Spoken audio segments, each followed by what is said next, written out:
Good morning, everybody. Please sit down.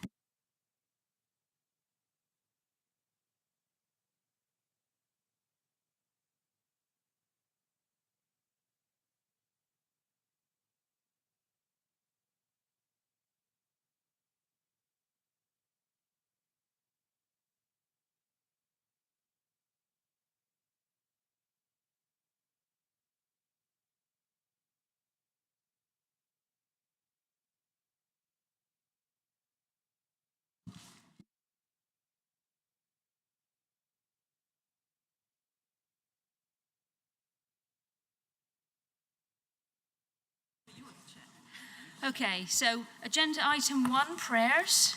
I would like to invite Reverend Mary Curtis from All Saints Church, Highertown, to lead us in prayer. Reverend.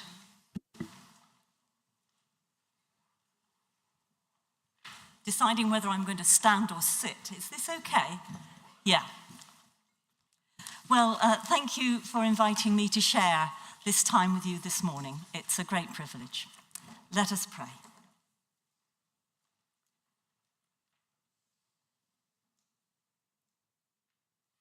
We come before you, Heavenly Father, thankful for the vocations to which you have called each one of us.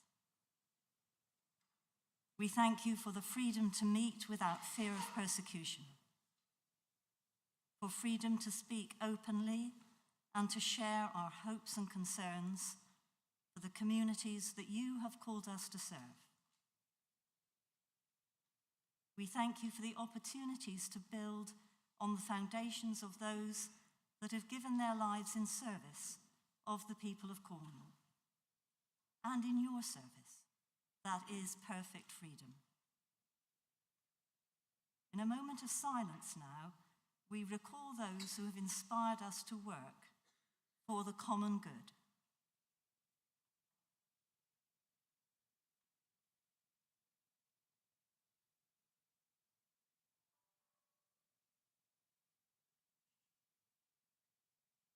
Lord, in your mercy, hear our prayer. Guide us that we may be more sensitive to our neighbours' needs.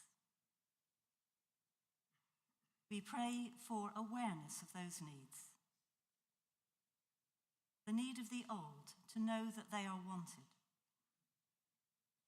The need of the young to know they are listened to.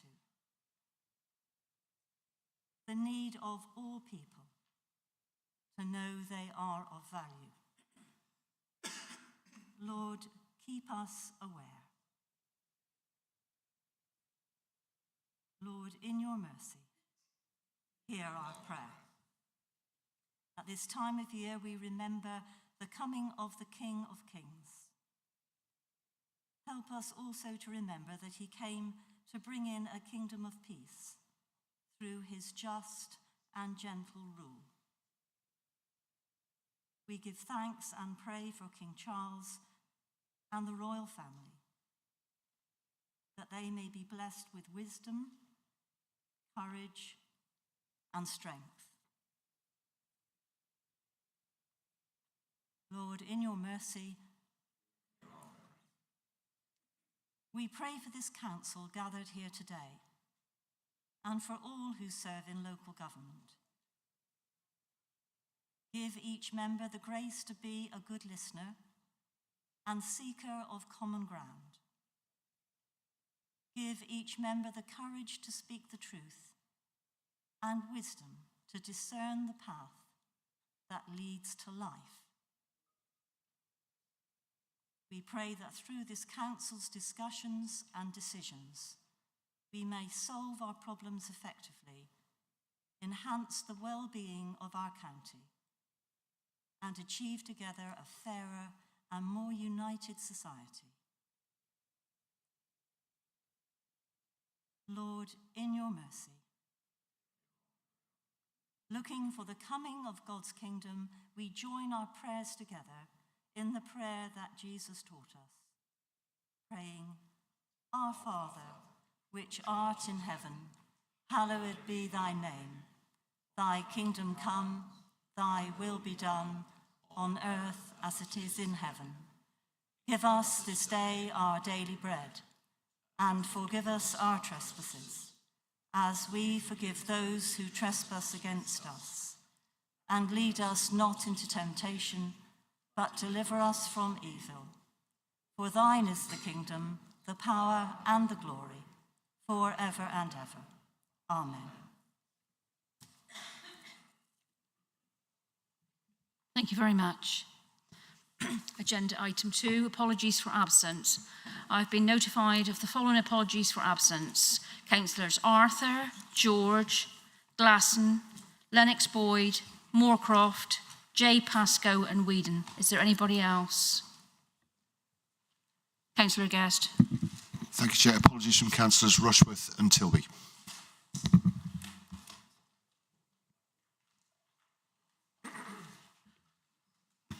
Councillor Marrington. Hey, sorry, it's just an early departure, 11:45 for me, thank you. Councillor Rich. Apologies from Councillor Mitchell and Councillor John Thomas.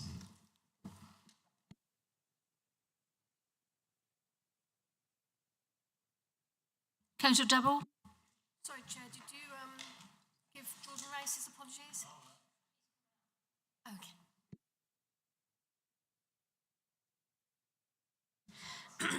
The monitoring officer has agreed that the following members may join us remotely for medical reasons. As you will appreciate, they are not able to vote. Councillor Rouse, I'm sure you have all missed him this morning. Welcome, Jordan.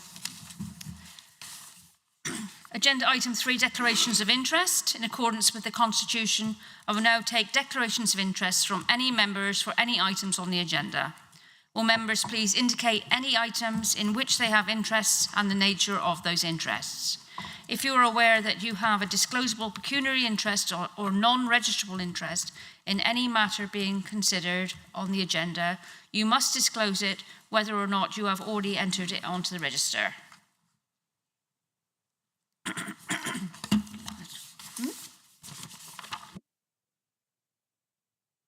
Yeah, thank you, Chair. I've got an interest on the farming motion. It's a non-registrable interest. Thank you.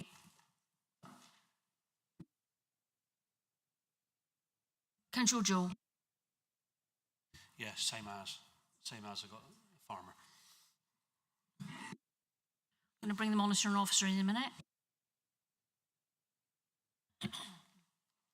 Thank you, Chairman.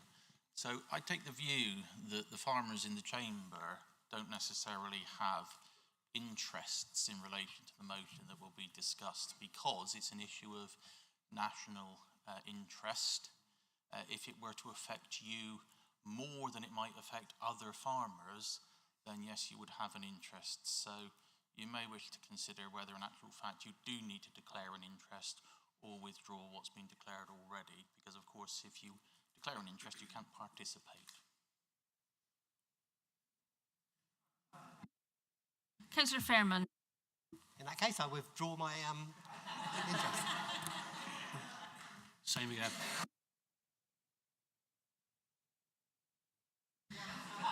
Agenda item 4, Chairman's announcements. I was honoured to represent the Council at the Cornwall Remembrance Service and Parade in Truro. I also passed over a wreath to the Royal British Legion and GWR to be taken to Paddington as part of their annual Poppies to Paddington event. I'd like to thank my Vice Chairman, Leader and other members of the Council who represented the Council at remembrance services across Cornwall.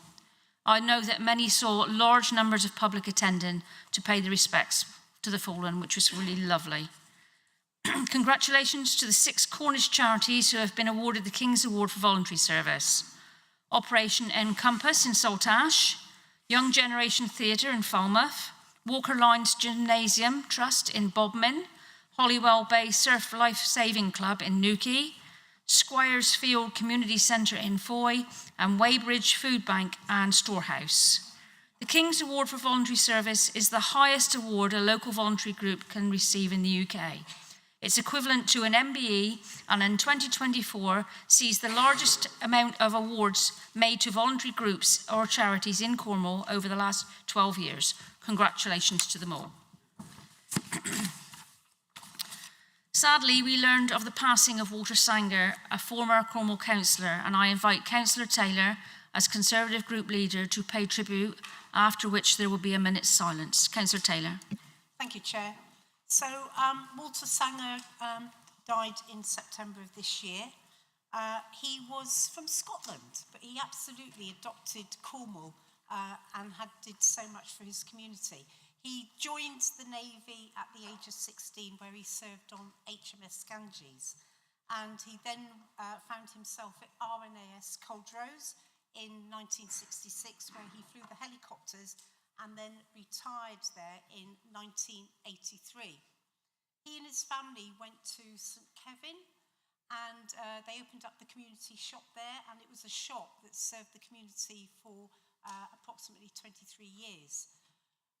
He entered into politics and was a councillor on Carrier District Council, and I believe he was the last chair of that district council, which is where I met him, because I was the last elected member to Carrier District Council before its demise when we became unitary.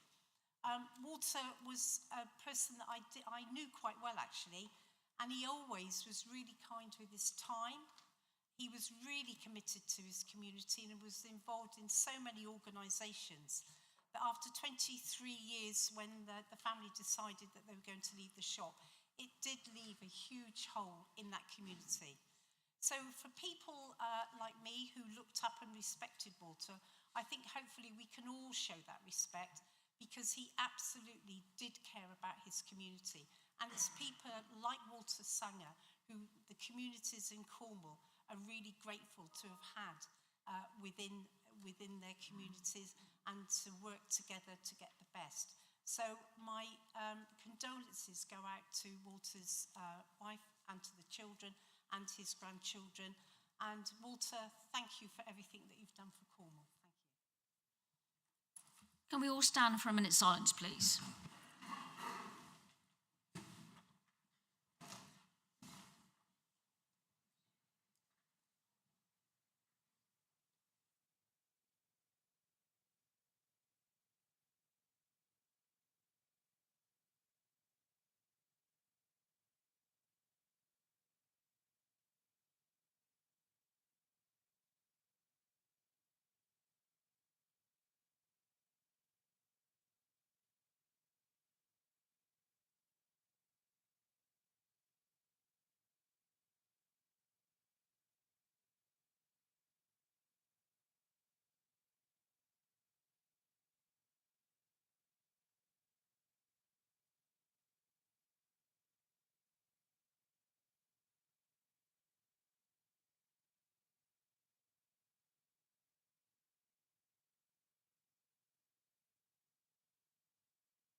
Thank you.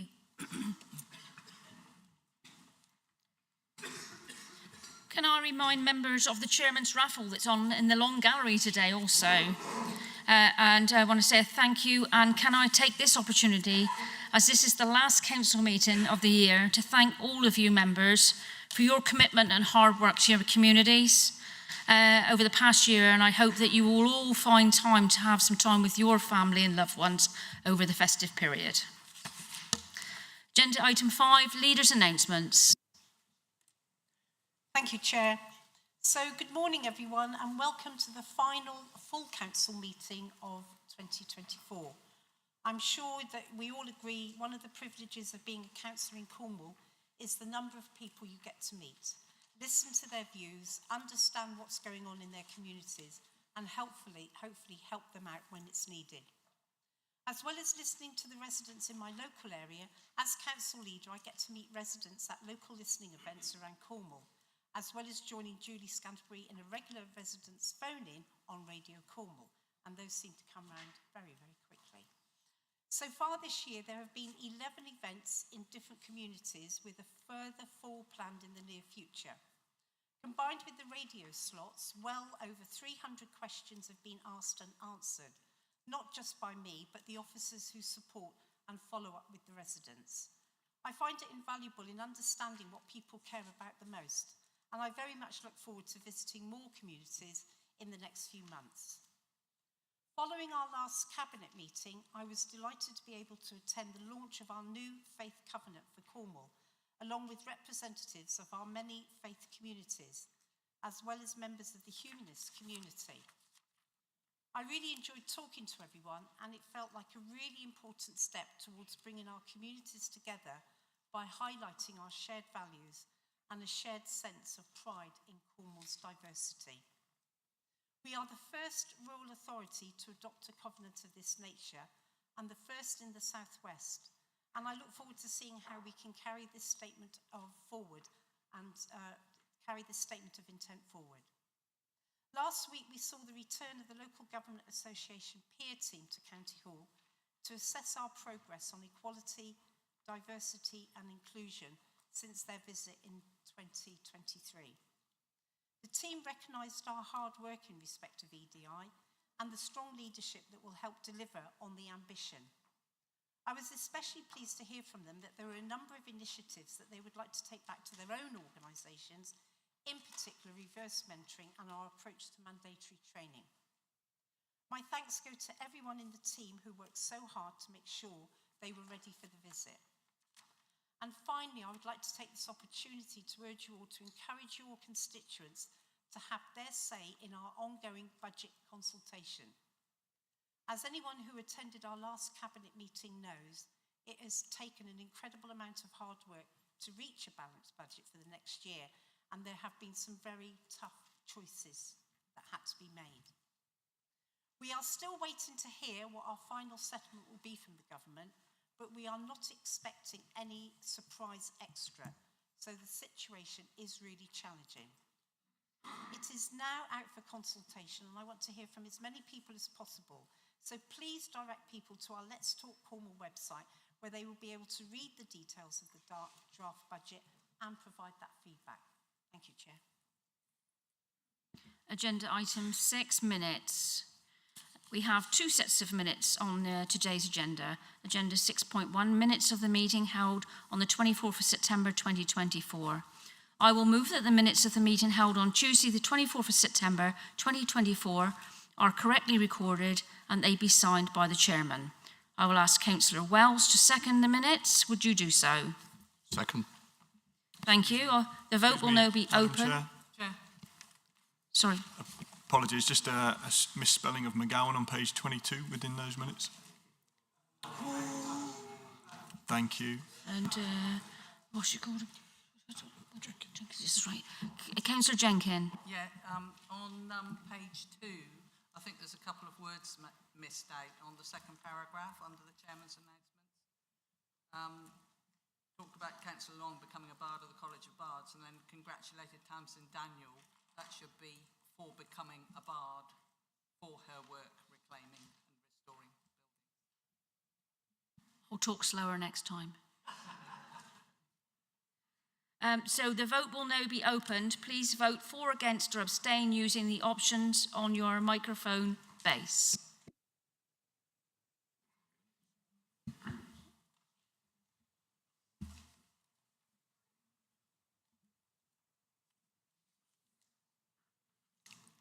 I'm about to close the vote, so if you haven't voted, please can you do so?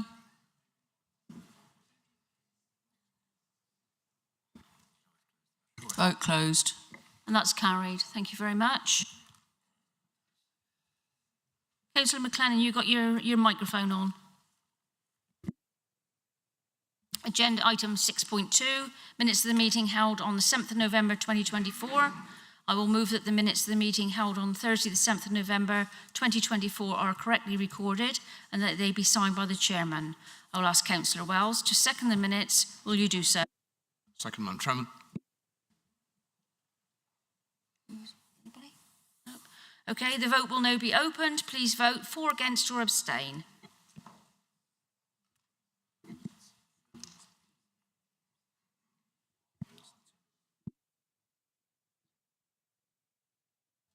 A couple more seconds, members.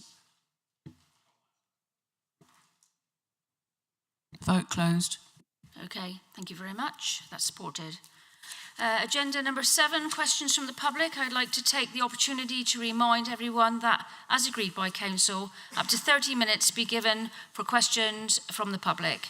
I'll be asking the public to read the questions. Where the member of the public is not present, my Vice Chairman of the day will read the question. At my discretion, a questioner who has put a question in person may ask one supplementary question without notice to the member who replied to the original question. Any supplementary question that is put must arise directly out of the original question or the reply. Today we have 5 questions. Question number 1, this question is from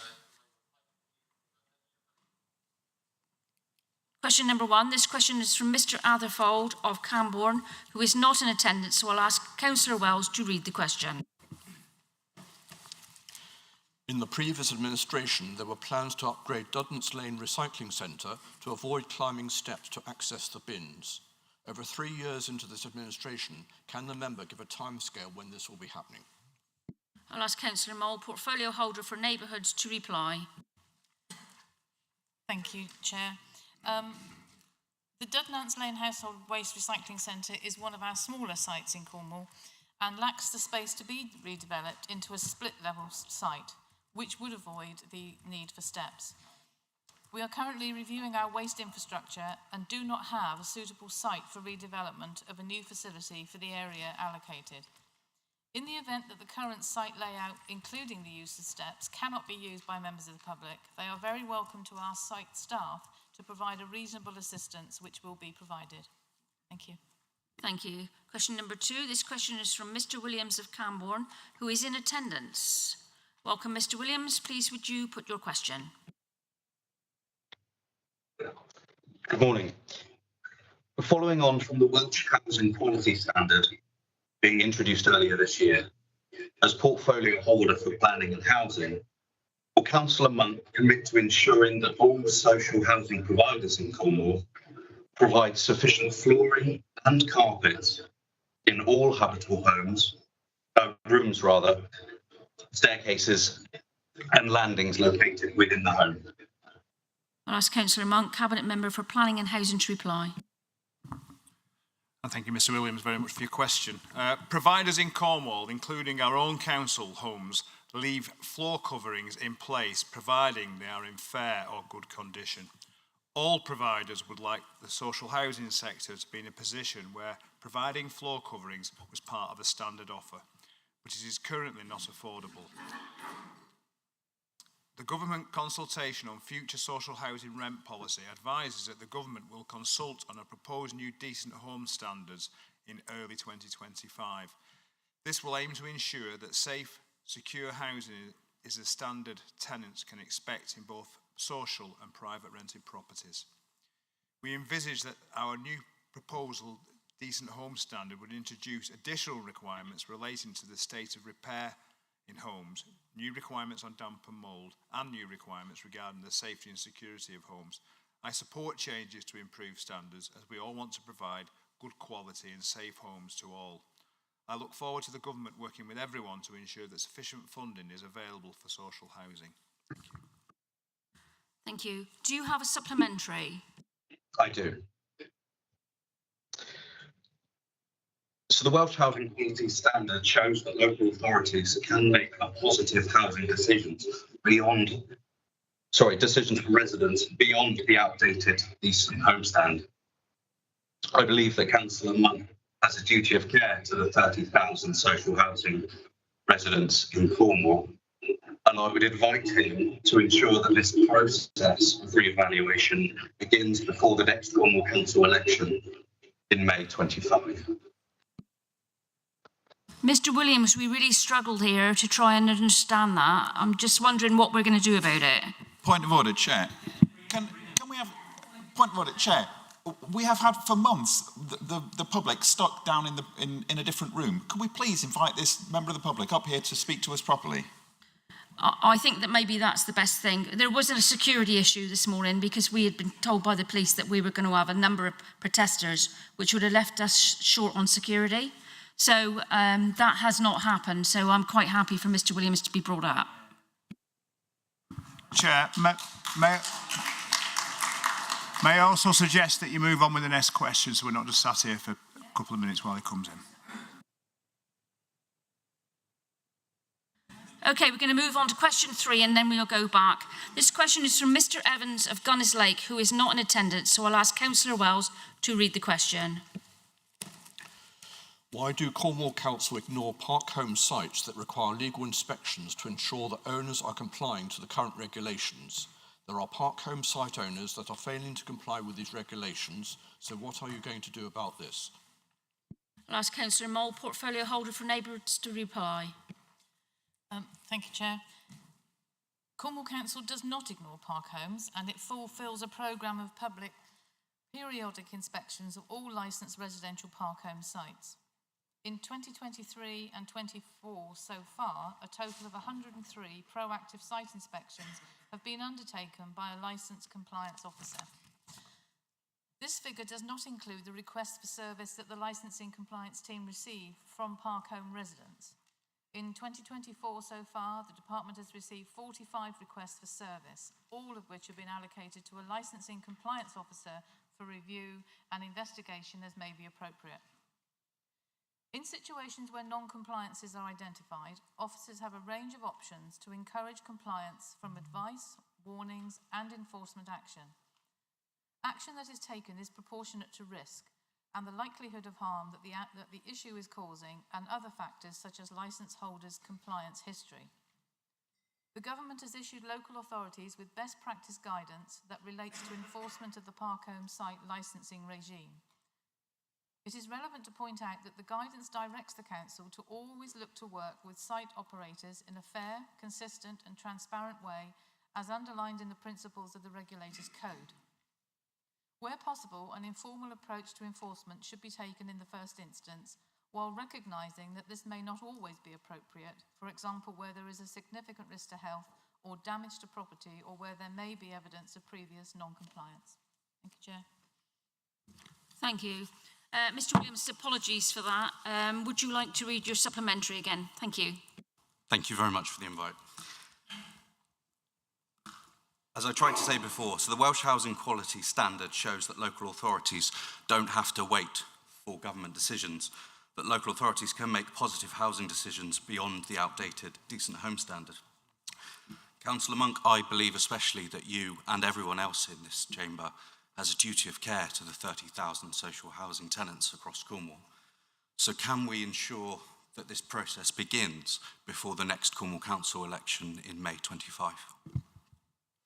Councillor Monk.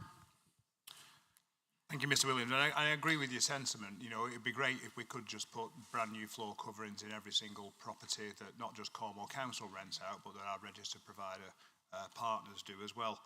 However, unfortunately, a lot of the time it just comes down to the pure simple economics of doing that. As I previously said, we're consulting on that in early 2025, which will be before the next elections. We're expecting the government to give some advice around decent home standards. I take into consideration what you've said about the Welsh Government and what they're doing, and I'll certainly look into that and give you a response as to why we are not adhering to that, and if we can adhere to that. But overall, I think it's a shame, isn't it, when people do move in, because I get quite a lot of emails about the fact that there isn't a floor covering when someone takes over a tenancy, if that floor covering is not in a decent condition. If it's a decent condition, it'll be left there for the next tenant to enjoy, but it is a shame that those coverings aren't provided as standard. However, there is a capital cost to that. So I'm more than happy to get you a response as to the timeline and when we expect to make a decision on it, and if that decision will be before the elections in May 2025. Thank you. Thank you. Question number 4. This question is from Mr Redgewell of Weybridge, who will join us by Teams to ask his question. Welcome, Mr Redgewell. Could you ask your question? You're on mute. Sorry, Chair. My question is, we received we received £10.5 million of bus service improvement grant. What progress is being made on the bus interchange at Padstow, when you were Padstow Town Council? to upgrade the safety standards at this bus, very important bus terminal for passengers with disabilities. Thank you. That was really awkward to understand, so I'm going to ask my Vice Chair to read that out so that everybody can hear what you said. Yes, this is slightly different wording to the way that Mr. Redwell made it, but I will read it as originally put forward. With Cornwall Council receiving £10,589,782 in bus service improvement grant from government, will the council use some of the money to improve in partnership with Padstow Town Council Peninsula Transport, Padstow Bus Terminal and layout for buses, coaches and taxis with new waiting facilities and departure bays? I'll ask Councillor Donathorne, Cabinet Member for Transport, to reply. Thank you, Madam Chairman. Thank you, Mr. Redwell, for your question. Cornwall Council welcomes the funding allocation for 25-26 and looks forward to the release of the terms and conditions so we can fully understand how best it can be used. I've had initial conversations with officers about the priorities that I'd like to see some of that funding be used to enhance our public transport network across all of our duchy. But I must say that the land is owned by Padstow Town Council and therefore wouldn't be appropriate for me to comment on how they decide to use that land. We have made representations as a council. We've worked closely with the bus providers and the town council itself, but I'm not going to comment on future allocations of that funding, given that the land isn't owned by Cornwall Council. Do you have a supplementary? Yes, if you can hear me, Chair. My supplement is simply, will a meeting be called with Padstow Town Council? First bus. No, we're not able to pick up. We can't hear what you're saying. I'm sorry. Perhaps if you want to email that part of the question in, I'll get Councillor Donathorne to reply to you. Thank you, Chair. Thank you.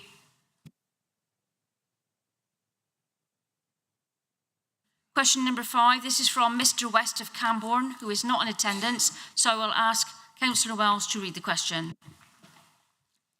What progress has been made in provision for accessibility at Bodmin Parkway and ensuring that the historic footbridge at Bodmin Parkway is preserved and protected as an important asset for the very important bus rail link bus service 11 to Wadebridge and Padstow Historic Railway Station bus terminal?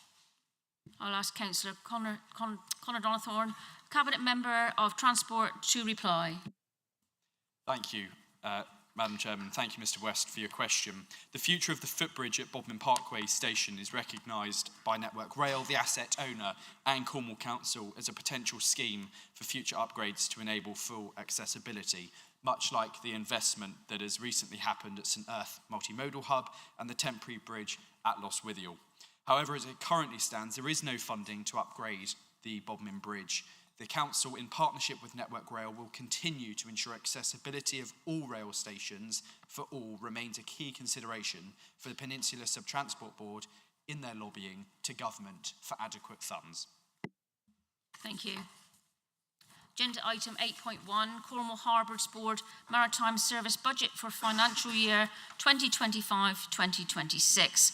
I'll ask Councillor Rich to propose and Councillor P. Mitchell to second the recommendation that's set out on page 31 of the agenda pack. Councillor Rich. Thank you, Madam Chairman. The resolution is, the recommendation is for the 2025 to 26 Harbours budget. It's all in Appendix 1, and I'm very happy to propose that to the Chamber. Thank you, Madam Chairman. Councillor Mitchell. I'm very happy to second, Madam. Please raise your hand if you have a question. Okay, there being no questions. I don't think we need to go back to the proposer. I don't think you have anything else to say, do you, Councillor Rich? I do actually, yeah. I just want to thank the Harbour staff for putting it together, Katrina and Chris in the Harbour office. It's a really big thing to put together, and just want to thank them for that. Thank you, Madam Chairman.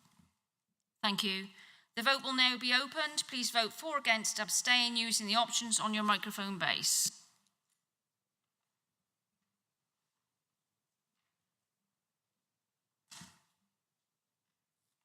Couple more seconds.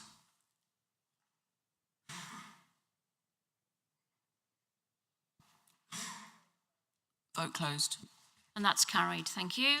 Agenda 8.2, Cornwall Harbours Board and Maritime Services dues, fees and charges for financial year 2025-26. I'll ask Councillor Rich to propose, Councillor P. Mitchell to second the recommendations that are set out on page 45 of the agenda pack. Councillor Rich. Thank you, Madam Chairman. Yeah, I'd like to move that the fees and all the charges, again, in Appendix 1, it's the only one, be approved, please. Thank you. Councillor Mitchell. Happy to second, Madam. Do we have any questions? If not, the vote will be opened. Please vote for, against, abstain using the options on your microphone base.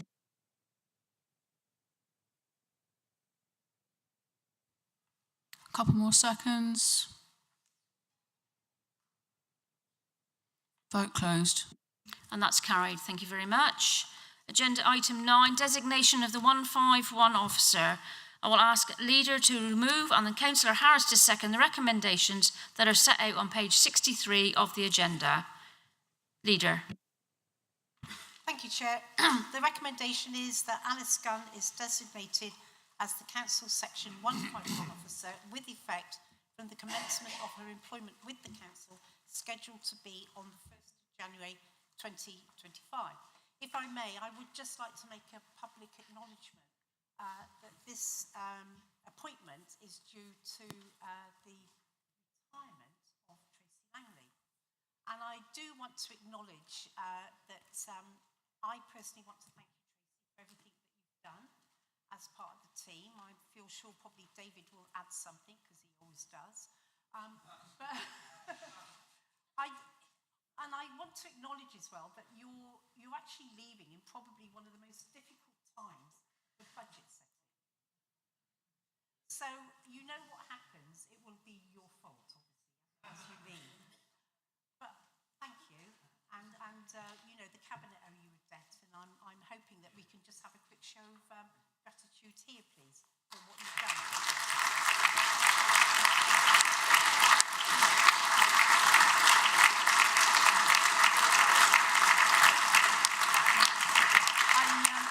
I just also want to say that with the appointment of Alice Gunn, I was really, really pleased with the calibre of candidates that were coming forward. And that, I think, must be, they've looked at Cornwall and they thought, right, they're balancing their books. What else can go wrong? So, Tracy, you can take some of the credit for that as well.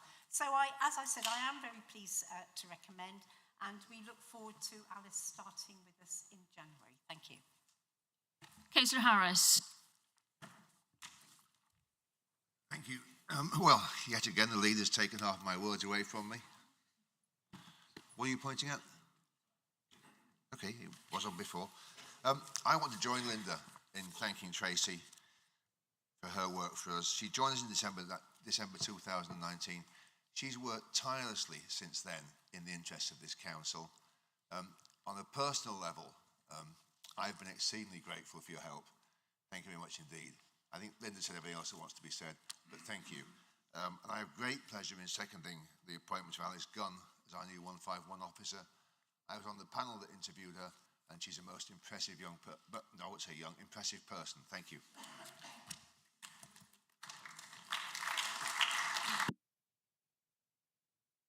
Please raise your hand if you wish to speak or ask a question.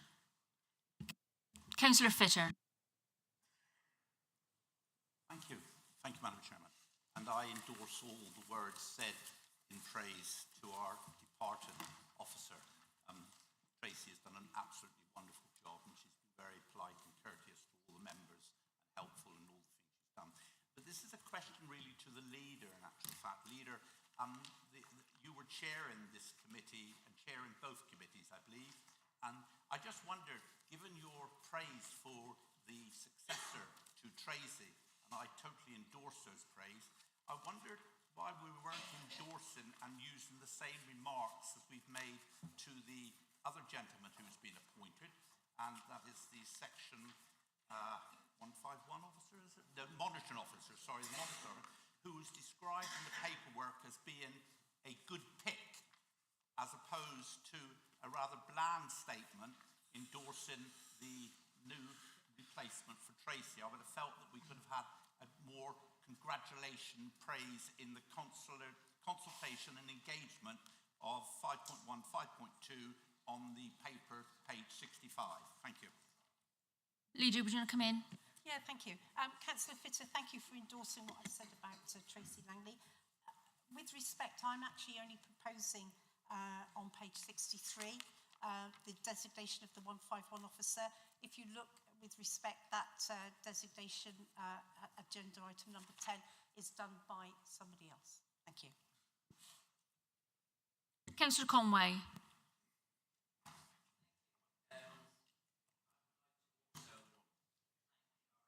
Section 151 officer, you've done a brilliant job. Thank you very much. The comment I would like to make is that the candidates and I was lucky enough to be there interviewing some, were all excellent. No problem at all with that. Alice Gunn came over and she was the best of the three candidates. I have every confidence in her. So please don't take anything I'm saying as anything derogatory. I'm fully going to support Alice Gunn. My question is, on our papers, page 65, at 10.1, little brackets 2, it says that the section, but this would be, the consequence of this is that the council will need to designate another officer, but this would be inconsistent with the recruitment campaign. Now, I believe at the time we were told of the recruitment campaign that the Chief Operating Officer didn't need to be the Section 151 officer. No, that's just one point I'm making up on the papers here. It's the candidate we have is brilliant, but can I just have confirmation that that is in fact what we are told in the papers before us are incorrect in this point? Thank you. Leader, shall bring you back in.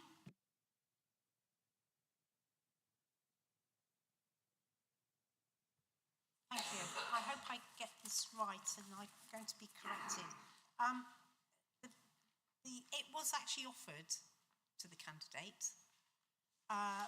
but the candidate declined, and we then went through a process to recruit for another candidate. Now, I knew I was getting this wrong, so could I either provide a proper written response, or may I bring in the Chief Executive? Thank you. Happy for the Chief Executive to come in. Thank you very much, Chairman, for allowing me to speak. This is something quite unusual in full council, but just to confirm the response to Councillor Conway's question, the Chief Officer's Employment Committee, in seeking to appoint to a replacement for the Chief Operating Officer, went out with an option to appoint without that person being the Section 151 officer. So it was not a requirement for the Chief Operating Officer to be an accountant. However, the Chief Officer's Employment Committee reserved the right that if a candidate came forward who could hold the Section 151 officer, then they would make that offer to that person. Alice Gunn is a qualified accountant. She has held the role of Director of Finance for HMRC, and she was able to demonstrate through the interview process that she would be able to discharge the functions of the Chief Operating Officer and the responsibilities of the Section 151 officer, and therefore it is the recommendation of the Chief Officer's Employment Committee that the Chief Operating Officer is also the Council's Section 151 officer. Therefore, the paragraph is correct in 10.1 little I2. We would, if you did not accept this designation, have to appoint another officer to hold the 151 officer role. That is not recommended because the appointment process conducted by the Chief Officer's Employment Committee has identified the candidate that can hold both the coup and the 151 officer role. I hope that clarifies the position. Thank you, Chairman. Thank you. Councillor German. Thank you, Madam Chairman. Councillor Taylor, the leader, is chairman of the Chief Officer's Employment Committee, so I'm sure we would all expect her to be able to articulate what's happened within the committee and what was decided. And this leads on to Councillor Fitter's question. As chair of the committee, then the leader will have read the draft report before publication. It seems odd that the report for the Section 151 officer does give a bland statement. There's no endorsement of her capabilities, yet the leader was effusive of her capabilities in speaking to the chamber. So, as chair of the committee, leader, why is this the case? Leader?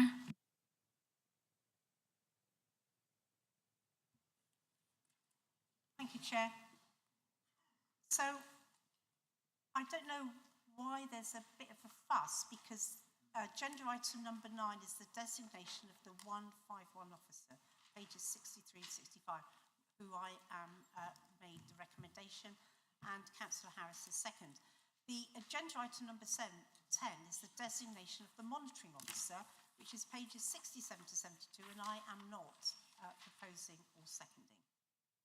Very straightforward. Madam Chairman, I'm going to bring in the monitoring officer. To the other paper. I'm bringing in the monitoring officer. Thank you, Chairman. So to try and help move things along, I have to take responsibility for the drafting of both reports, and if there's disenchantment with the drafting of the reports, then yeah, you need to speak to me afterwards, perhaps. Madam Chairman, as that was directed to me, I'd like to be able to come back.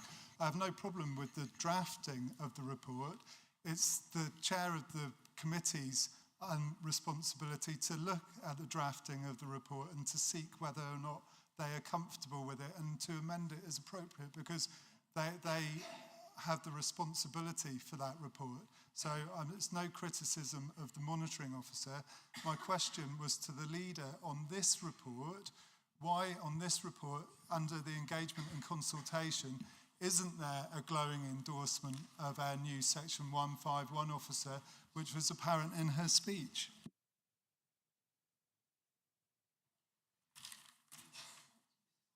We're going to bring the monitoring officer in, because this is about the support of the new 151 officer, not a debate on how we got there. So I'm just going to bring the monitoring officer in. So I take your point, but this is a procedural report, as it always is when you appoint a statutory officer. The report is mine, essentially. The leader is recommending the appointment and the recommendation, and so any angst there is with drafting solely sits with me. Councillor Martin.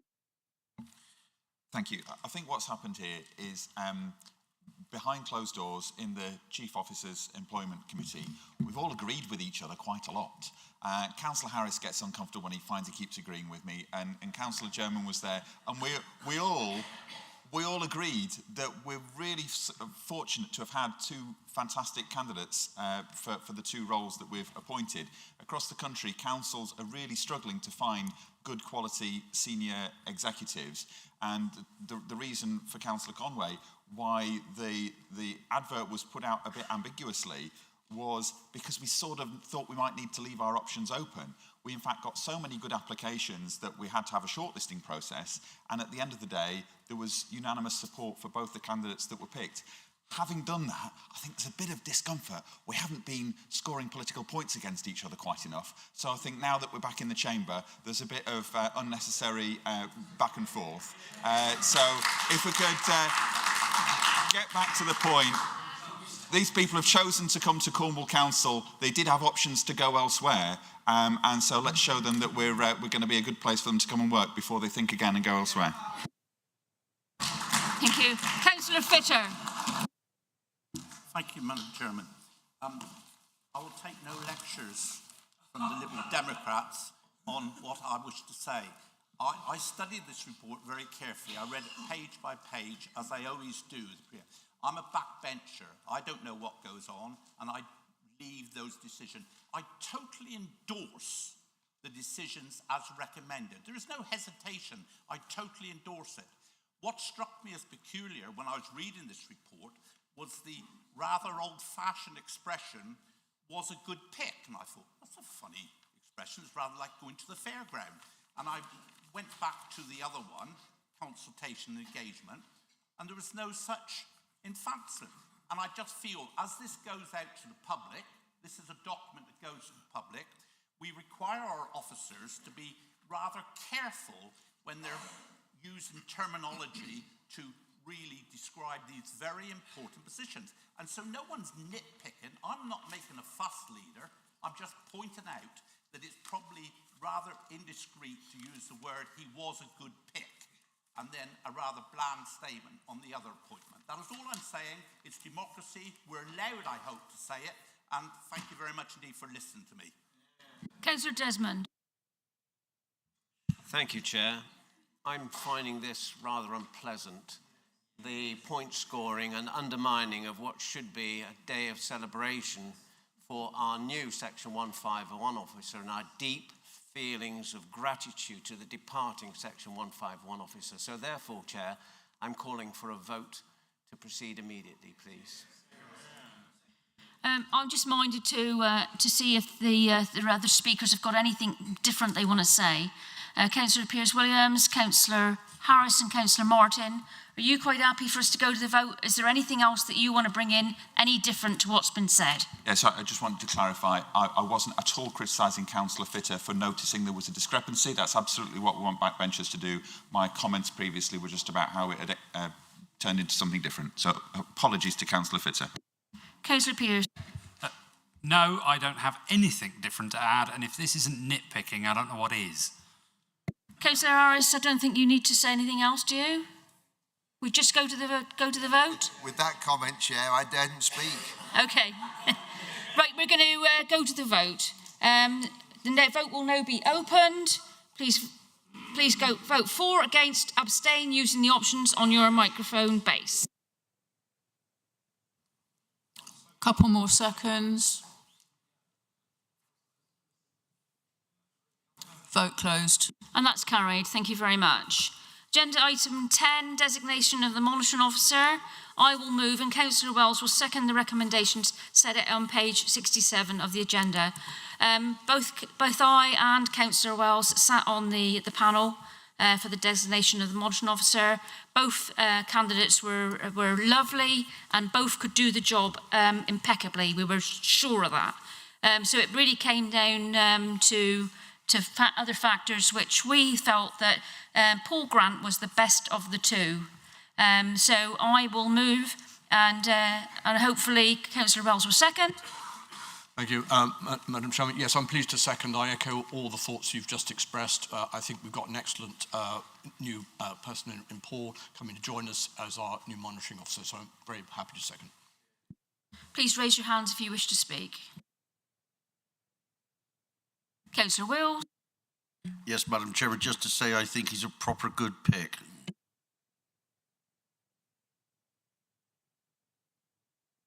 Okay, so we're now going to go to the vote. It's now opening. Please vote for, against, abstain on your microphone base. Couple more seconds. Vote closed.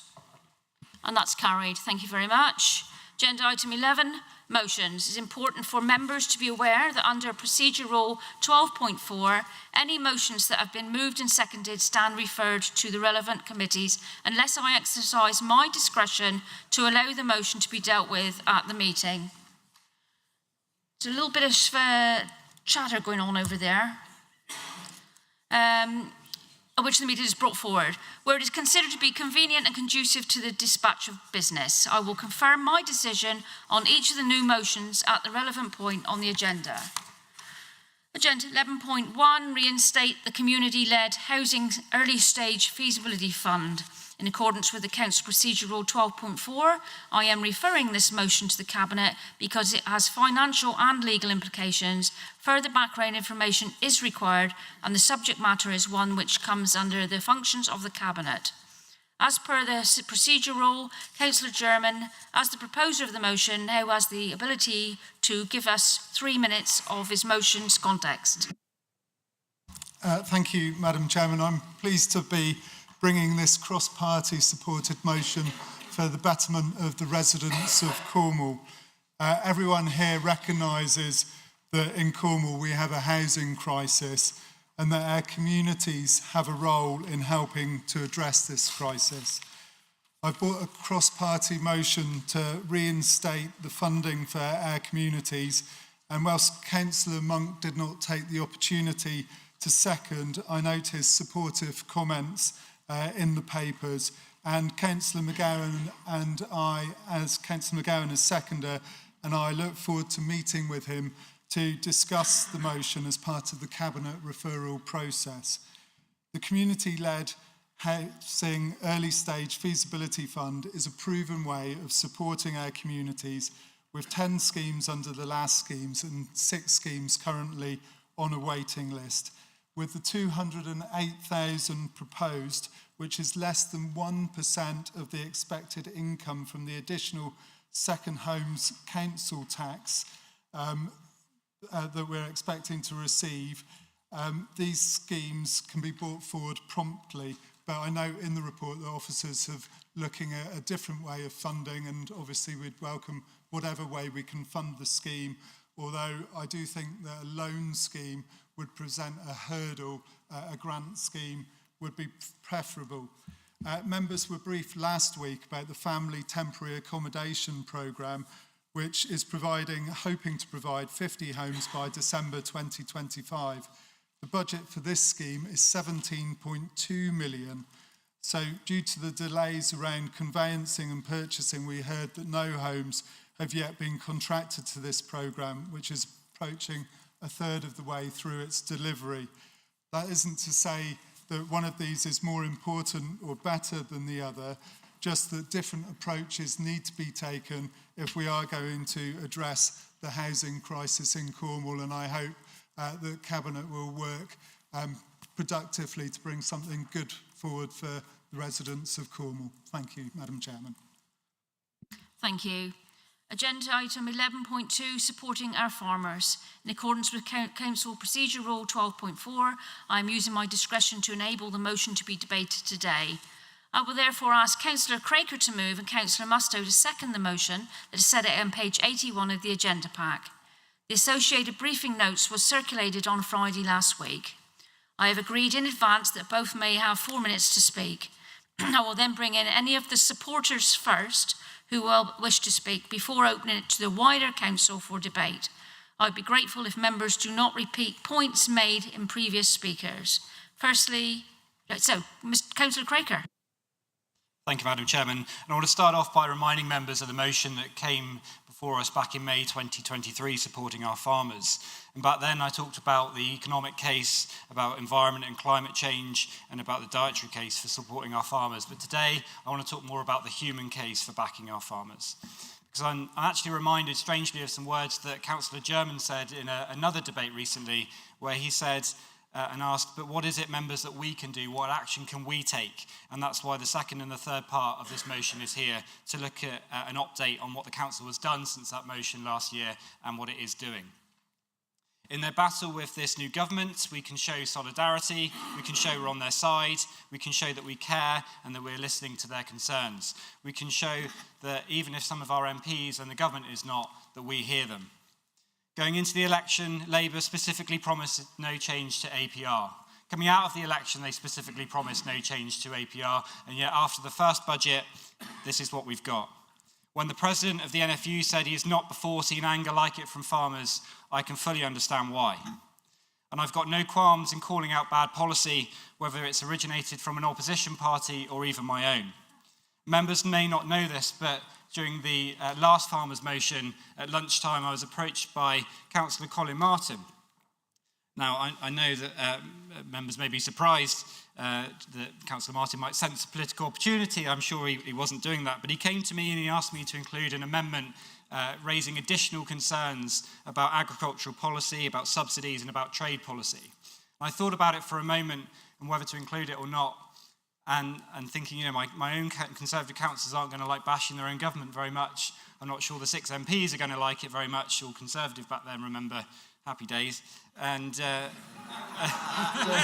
but Madam Chairman, I did accept it because what Councillor Martin was saying was absolutely right. And whether it's Conservative, Labour, Liberal, Green or whoever, if it's bad policy, if the NFU, if the Countryside Alliance and other countryside campaigners are calling out bad policy, I think it's right on us to reflect on that. It is a national outrage and it is a scandal that I think is bubbling up here because farmers are angry. One of my main motivations for bringing this motion today is around young farmers. I'm not a farmer, my family have not got a farming heritage, but I represent them. I've got farmers in my division, and we've all got farmers across Cornwall. I went to school with lots of farmers, and I may have gone to a few young farmers' parties or two, what I can remember of it. But I want to end with a quote, not from the NFU or the Shadow DEFRA Secretary or Jeremy Clarkson or anyone of that nature. I want to end with a quote from the chairman of the Young Farmers Federation, because it's the young farmers who are the ones who are going to be impacted by this policy most. They're the ones who stand to inherit, and they're the ones who are making decisions about whether to continue farming and making life decisions right now about what to do, whether to go to agricultural college or to look at other alternative careers and do something else. And who can blame them? What will farming look like in 25 years' time? Because those in their 70s and 80s may well be dead and gone, but it's my generation, the generation coming after me, and the generation very quickly coming after them, who are the ones that are going to be left to pick up the pieces of this disastrous policy. This is Luke Cox, National Young Farmers Federation Chair, who said the next generation 30 seconds. already face significant challenges in accessing land, finance, and the budget has only browbeaten them further. So I ask members to have in their minds young farmers everywhere. What are we going to do for them? What can we do? What should we do? What should we demand of our government? Members, please back British farming and please back this motion today.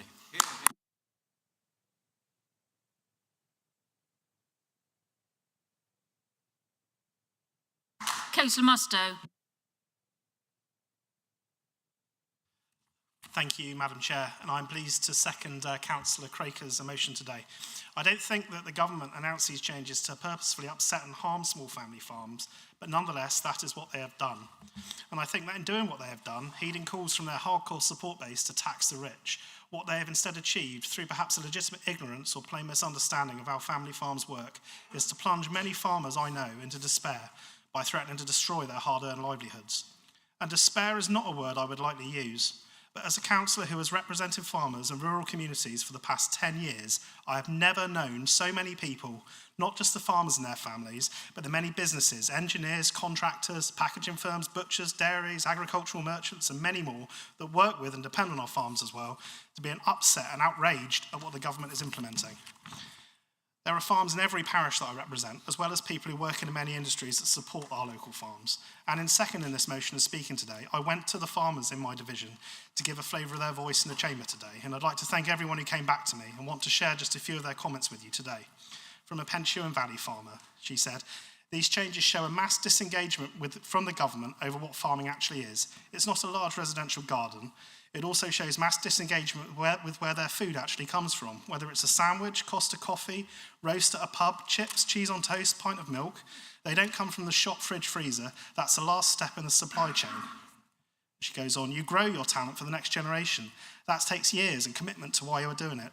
Why should a young farmer in Cornwall feel confident in doing this now when their farm may not be able to support their business in the future?" And another one, "Sadly, many people totally believe that farmers are rich snobs. Truth is, they aren't. They're in a fixed way of life. They don't take leave. They can't go off sick for 6 months. They're on to half pay for another 6 months.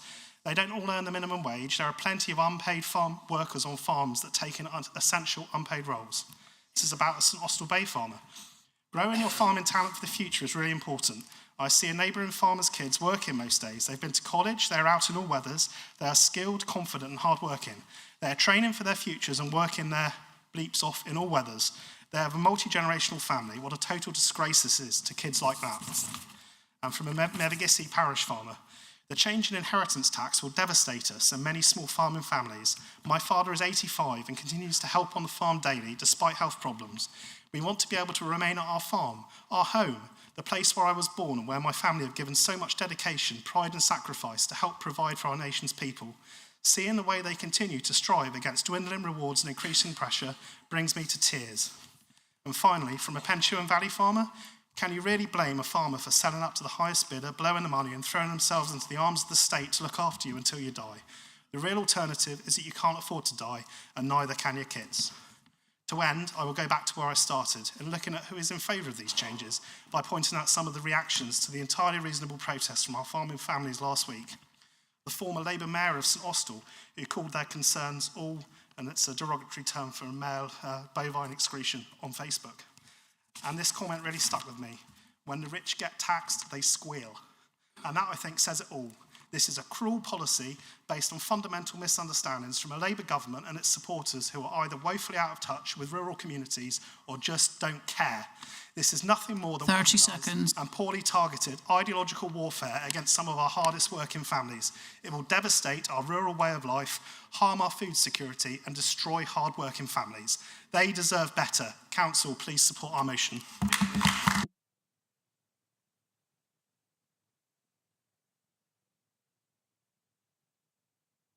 Firstly, please can any members who are listed as supporters for the motion please raise their hands if they wish to speak. And my Vice Chairman will take your name.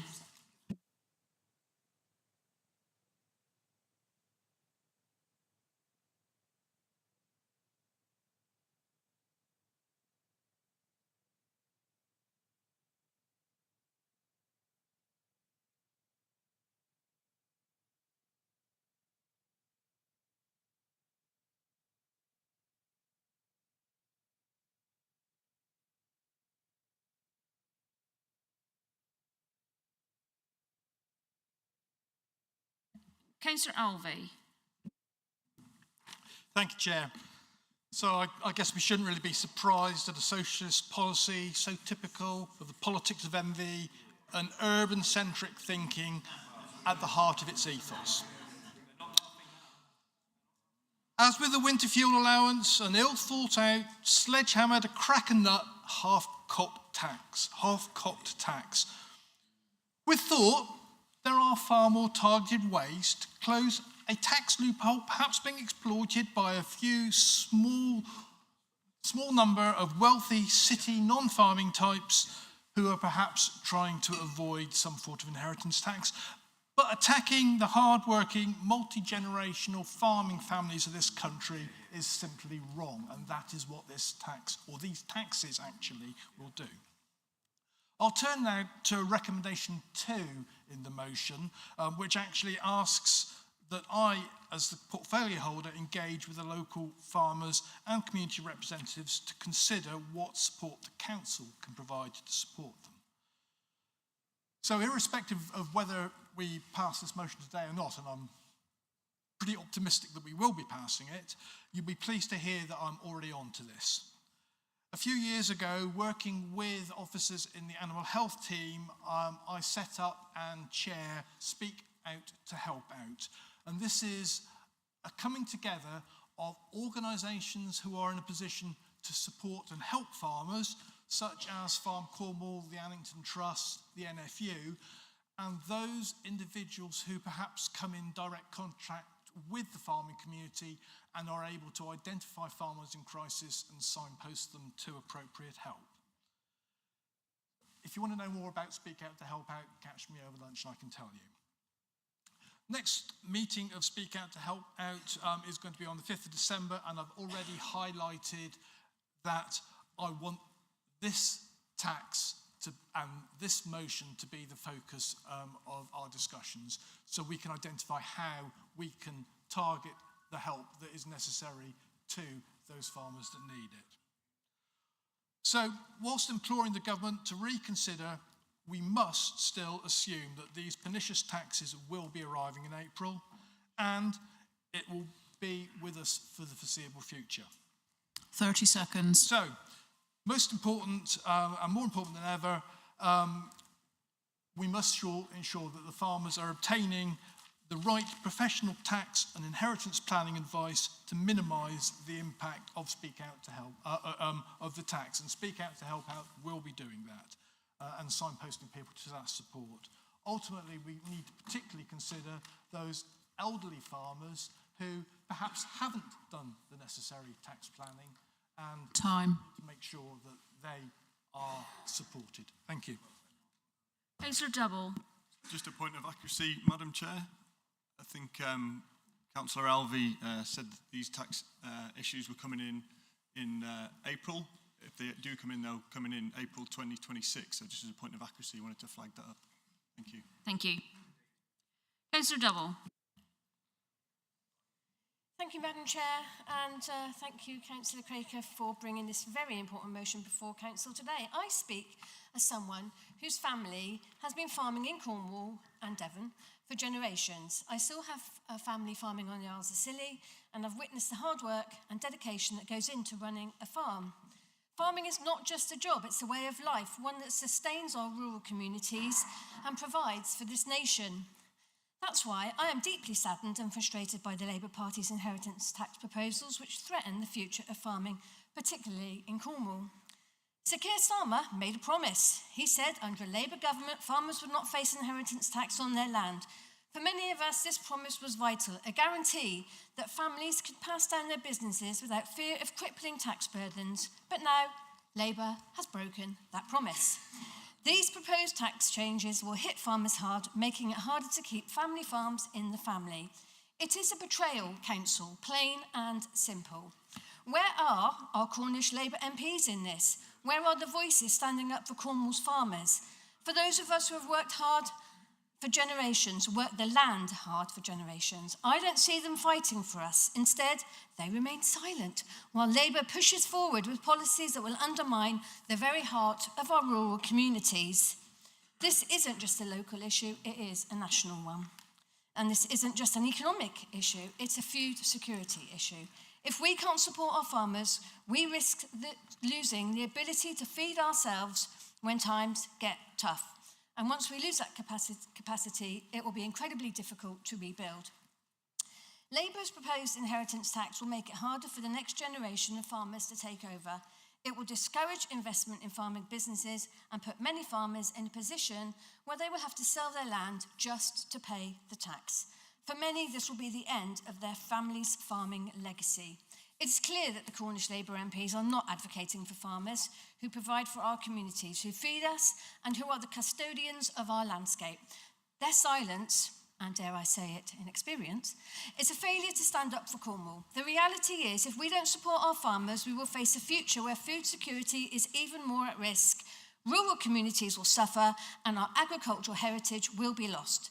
The government should be focusing on policies that help farmers thrive, not taxing them out of business. It's time for us to make our 30 seconds. We need to hold Labour accountable for breaking their promises. We need to demand policies that support our farmers, protect our rural communities, and ensure the future of food security. Let's stand together to fight for Cornwall's farmers. Back British farming.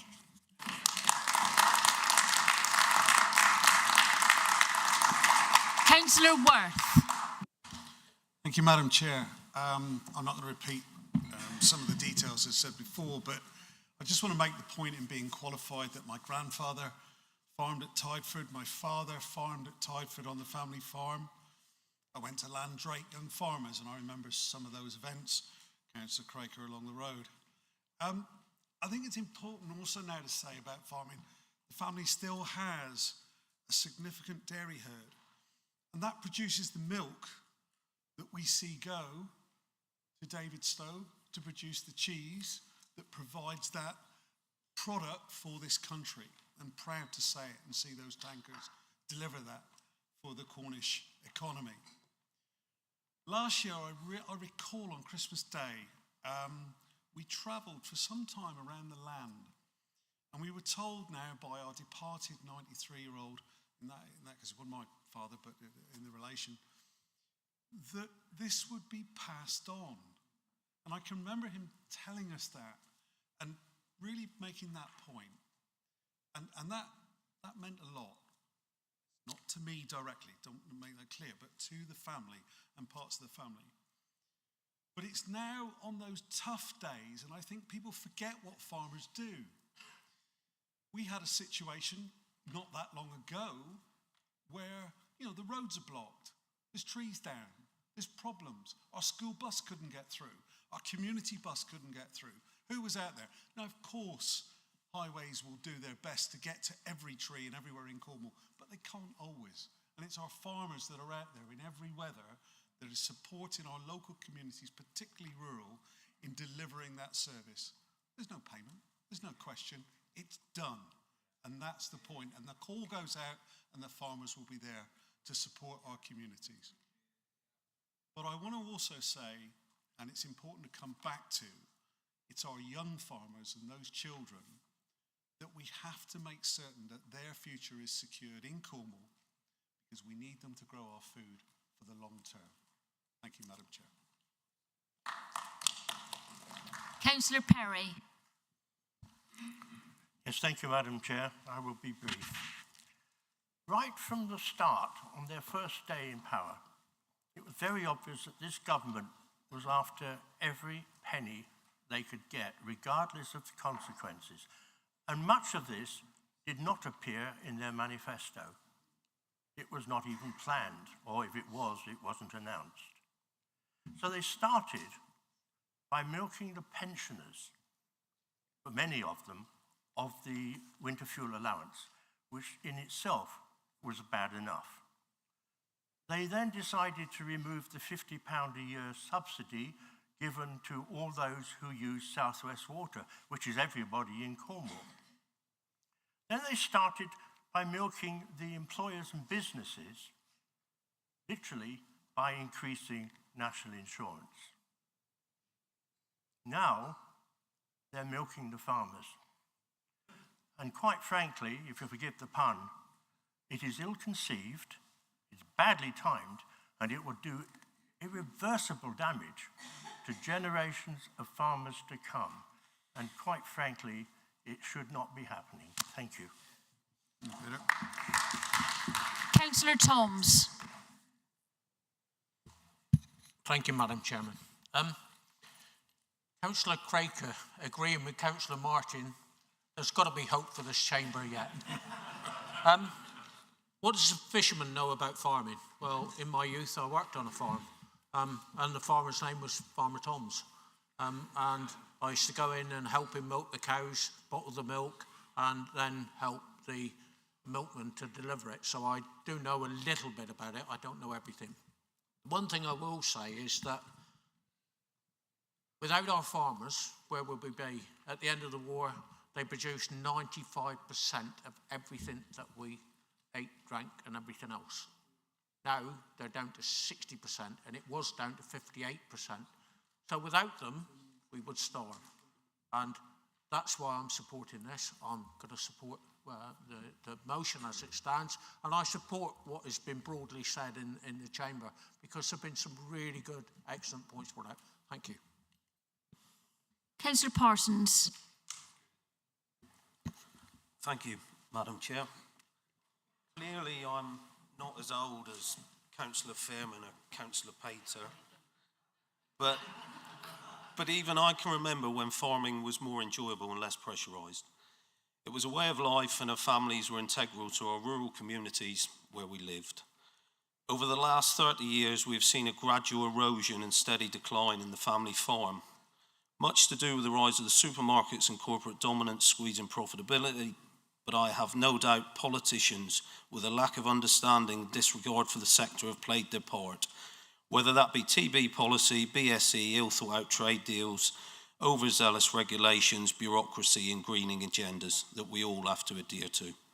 It's now starting to feel like a class war and an attack on our way of life.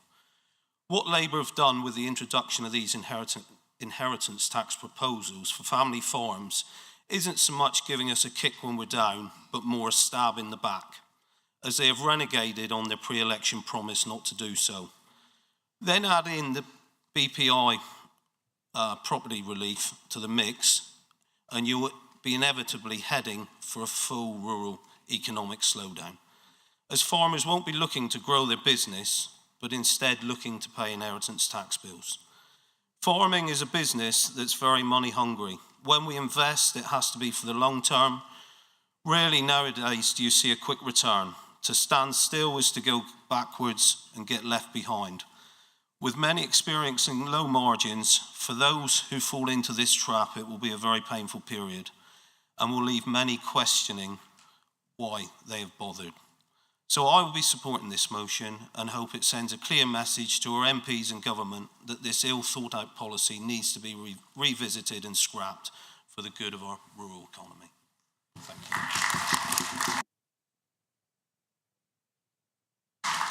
Thank you. Councillor Fairman. Thank you, Madam Chair. Firstly, I'd like to draw members' attention to the register of interest, which clearly shows I own a 200-acre farm of Bodmin Moor. I did pause a moment before pledging my support to this motion, but I'm grateful to the advice from Matt. And despite what Councillor Parson says, I'm probably young enough to put my affairs into order, so I can hand down my family farm. Where the measures will hit hardest will be on those family farms who have expanded over the years to maintain their incomes, often using extended family labour, which never appears on the balance sheet, as several members have already pointed out. These family units have paid and continue to pay dear for the land that they have bought to keep pace. And one of the primary reasons the price of land has run away from farm incomes was the introduction of agricultural property relief in 1984 under the Thatcher government. This was 2 years before I came onto the family farm, and since that time, land has rocketed in value. Fields in our parish, which previously could be purchased for around £1,000 an acre, regularly now top £10,000 an acre, way beyond the ability of farming to service the finance. Research from Sky News shows that 2/3 of farmland now is bought by lifestyle farmers or private investors, as land is seen as a good hedge against inflation, and of course, up until now, exempt from inheritance tax. This has been bad for farming, and one of the main reasons that so many farmers are struggling now. It's also been a complete barrier to new entrants, with farms becoming unfinanceable as working units. There's also been an issue, many family farms that I know, of parents and even grandparents holding on to overall control for too long, stifling innovation, preventing the next generation from adapting to the pressures and challenges that all farms are now facing with our changing climate. Reform of agricultural property relief could therefore have many benefits.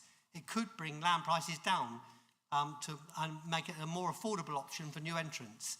It could also encourage families to pass on assets at an earlier stage to take advantage of the energy and fresh thinking of the next generation. The problem here, and the reason I am supporting the motion, is that by introducing this without considerable thought or extensive consultation, the government have simply set the bar too low. They are going to hit the typical 300 to 500 acre working family farm the hardest, and they're going to impose on them heart-wrenching decisions over the land that they love and work. I'm therefore supporting the motion in the hope that it will cause the Treasury to think again and revisit some of the measures. 30 seconds. An exception for the over 75s who do not have time to make use of the 7-year tax rule, and the other allowances in the budget are simply set too low for the average working Cornish family farm to weather. Thank you.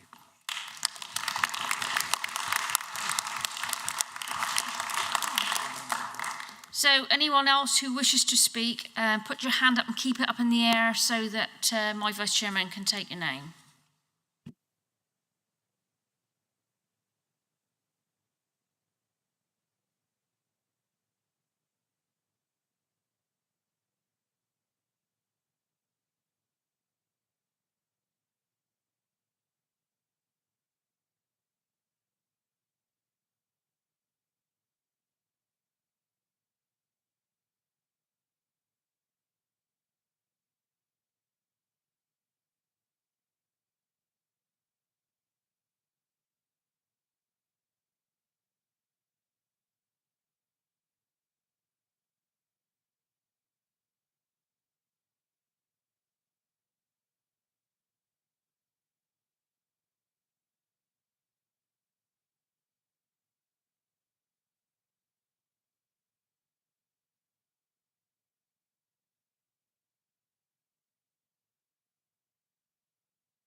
Councillor Harris.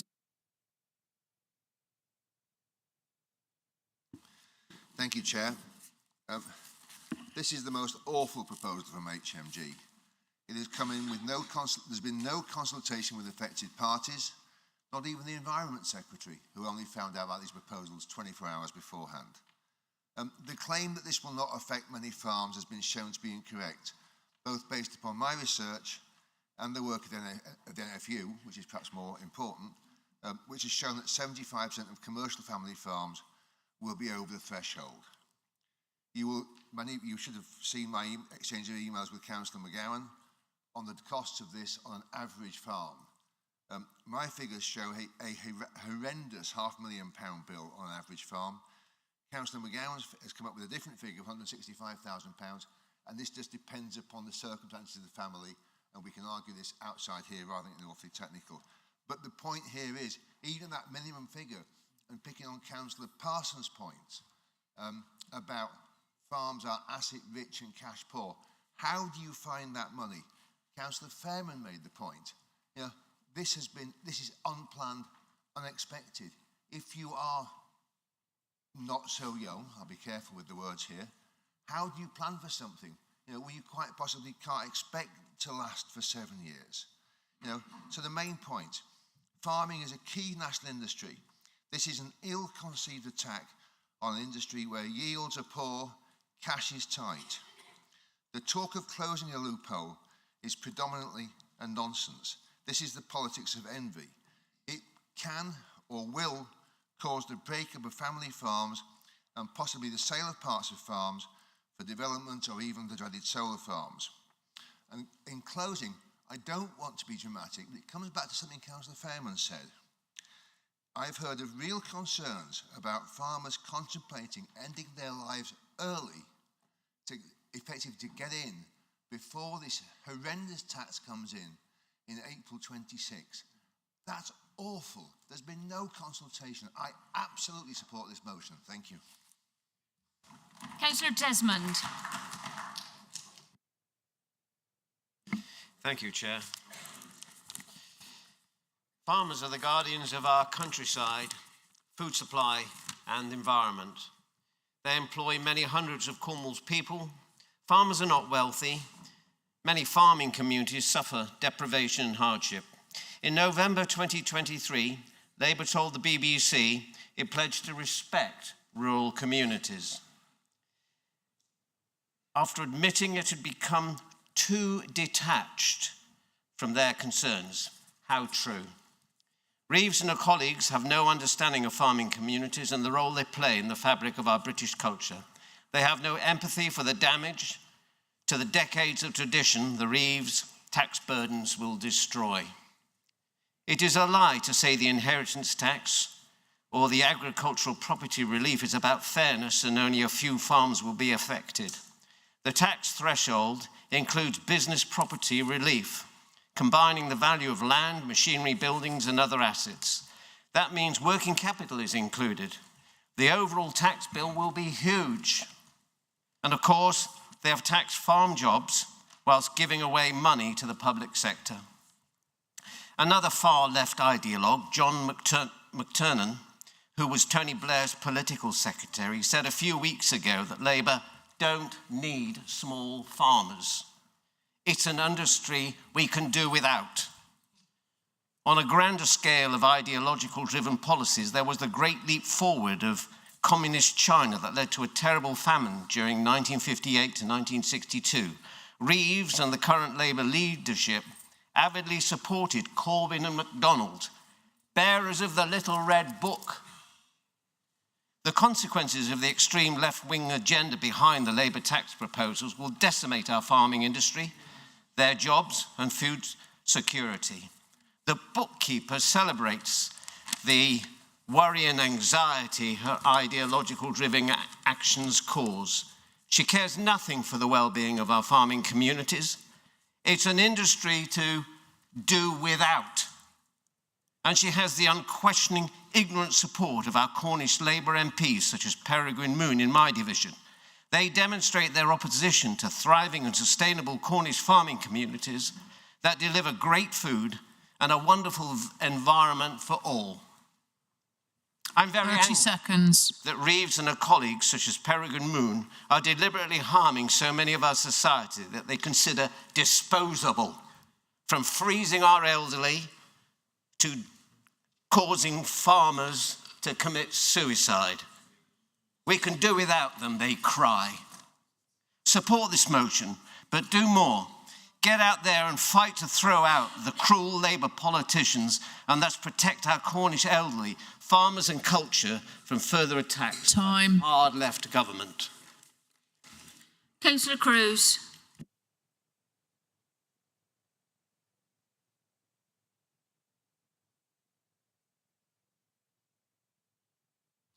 Thank you. I'm going to cut this very short because how can I follow that? And I've had my sledgehammer to crack a nut already stolen. Or no, I didn't steal it from you. So I'll go on a bit. As a previous smallholder who kept animals and grew market vegetables, I know that at whatever level, farming or smallholding is a tough choice. Battling against regulation, rising prices, weather, disease and volatile markets. You have to be tough, hardworking and dedicated, something quite alien to the Labour mindset. This is a Marxist activity targeting all those hardworking people who have saved hard and lived thriftily all their lives to find they are now penalised. Pensioners, business and now the farmers. It is clear that Labour does not have a clue about supporting businesses and farmers, and we simply cannot stand by and watch them destroy these essential elements of British life.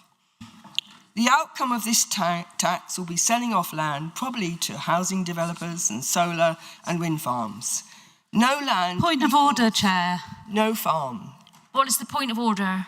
Surely it's unacceptable to tar every single member of the Labour Party as being against hard work. That is unacceptable and rude. That's not a point of order. I apologise.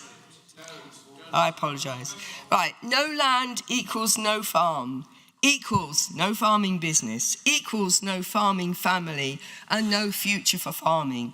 Well done, Labour, what a great idea. This tax will destroy those families that work hard to feed the nation in these uncertain times.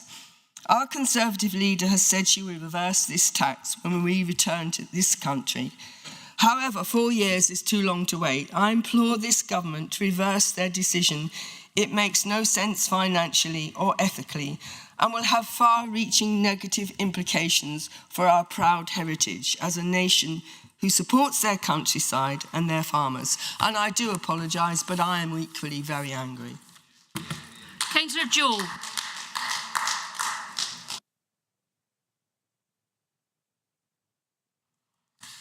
Yeah, I'm not going to go down the political route, but I will say as a fourth generation farmer who at the age of 15 was told by my parents, are you going to come farming, are you going to sell up? Because my late father had a heart attack. I used to do the milking, the farm work, for us could go to school. I couldn't go to college. I had to do a day release along with the likes of David Rodder. I worked all the way through. I've never claimed a penny on benefits. I paid my tax the way through. I've bought loads of land. I'm still paying off mortgages, which then my daughters, when take on the farm, if I'm not careful, are going to have to pay an inheritance tax on. What is this all about? It's about envy. We've worked hard. I'm still working hard. I drove my tractor up here today. I went to London last week with the farmers when the BBC said there was 10,000 people. There was 40 or 50,000 people there. This is against the family farms. We need to go after the big investors that are buying land to avoid tax. I've bought land to invest in it, but how can I invest now with this huge bill coming? I have letters every week coming to our land. We surround Falmouth after my land for building. We've been there nearly 100 years, but I'm not trying to sell it. I want to keep the family going. I'm getting quite emotional here because this is really tearing at my heartstrings. The Labour government haven't got a clue how to run a business. Nobody in the cabinet has ever run a business. I know what it's like to juggle around different businesses. I've been told to diversify. That is exempt from the rules, so I'm going to be having more tax to pay there. But I'm employing people, I'm making an income, but at the end of the day, we're going to be clobbered. What's it all about? We've been told by the government to be more environmentally friendly. I've got a wind turbine, I've got solar panels, I've got air heat source pump. I produce 4 times more power than I use. I export it to the grid, power our local village. I'm paying tax on that as a limited company. You look at my books if you want to. I'm just paying all my tax, and all of a sudden we're having another kick in the teeth. We're being told to farm more environmentally friendly, which means less production, but we're increasing our population, we're increasing the houses. So where's all this food going to come from? It's coming from abroad, more carbon footprint. What is going on with this country? We need to grow food. We're losing less land. They're not making it anymore. That's why I bought lots of land to stop developers encroaching on our little valley, our little holiday park. It was the application for houses on a nearby golf course was turned down because of the impact on my campsite. I've since then bought the golf club to safeguard it. And people saying, oh, it's right for you, Councillor Jewell. You've got all this land, but I'm still paying it off. I'm still paying it off. And then my daughters may take it on and pay another bill. What is going on? They haven't got a clue.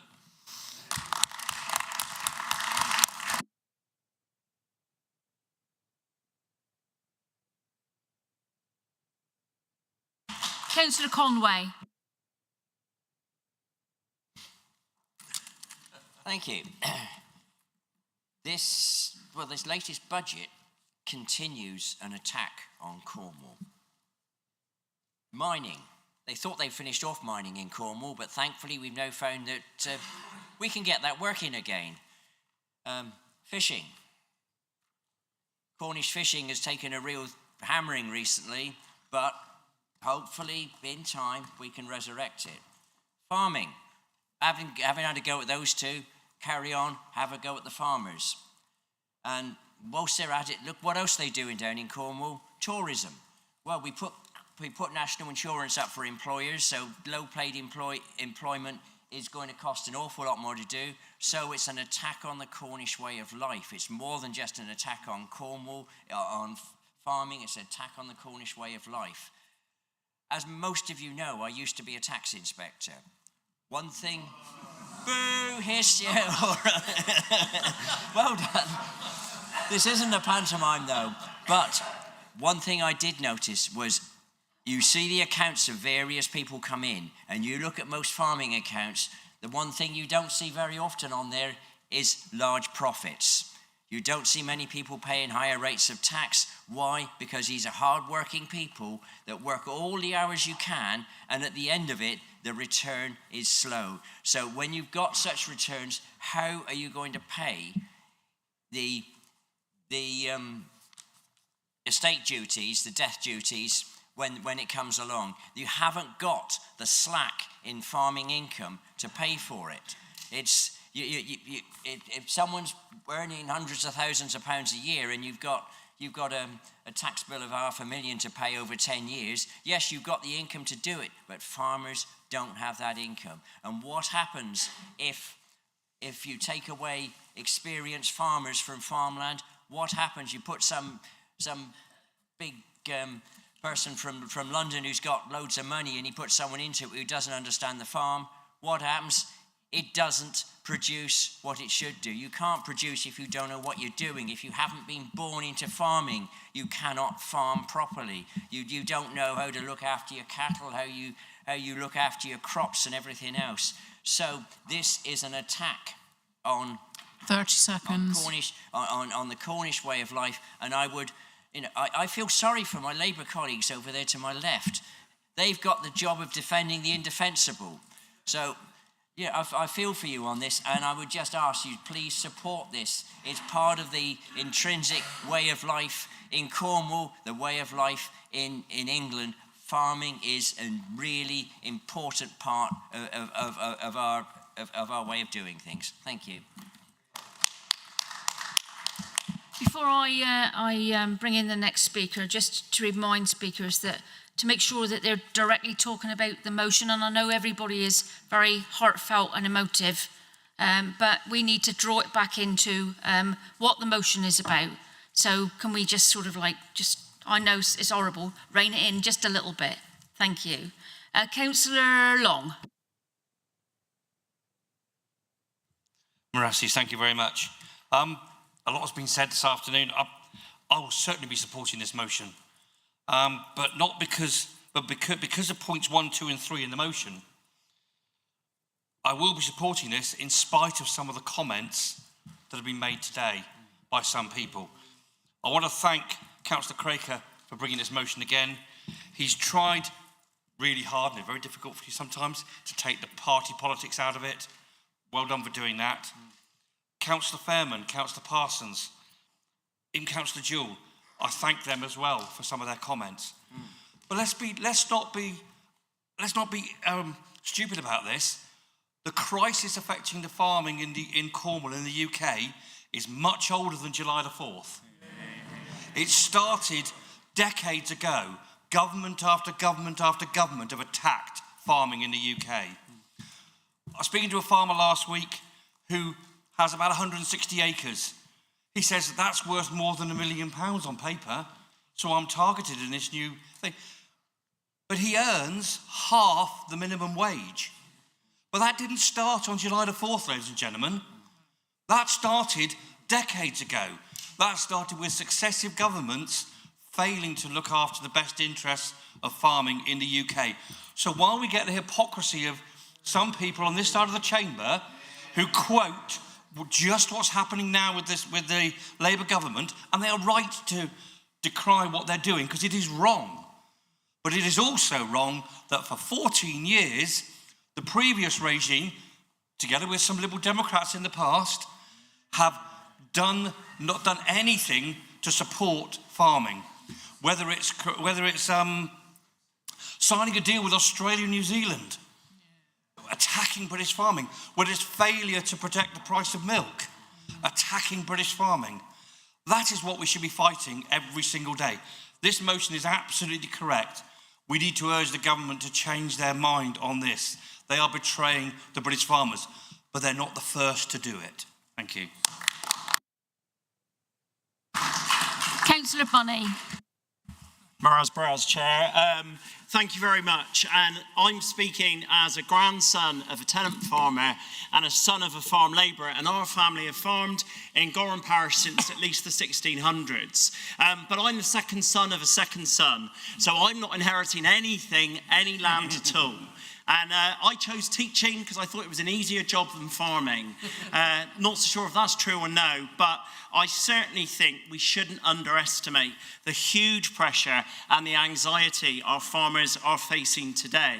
Our farming communities are critical to the nation's survival. Our Cornish farming communities are at the absolute heart of our villages and our parishes. And I think we should remember the unique connection to the land that those family farmers have. Farming is so important. In the troubled world we live in today, food security is more important than ever. We need sustainable food production, and we need our farmers to tackle climate change. Quite simply, in my view, that is a unique role that farmers have and a unique case for special treatment. On Saturday, we had our Mebby and Kernow conference, which was teeming at the seams in this building. To be fair, the International Food Festival helped with the turnout, but I'm delighted that our conference passed almost unanimously a motion to support our farmers and to call for the reversal of this inheritance tax change. I think it's really important, though, to not treat farming as a political football.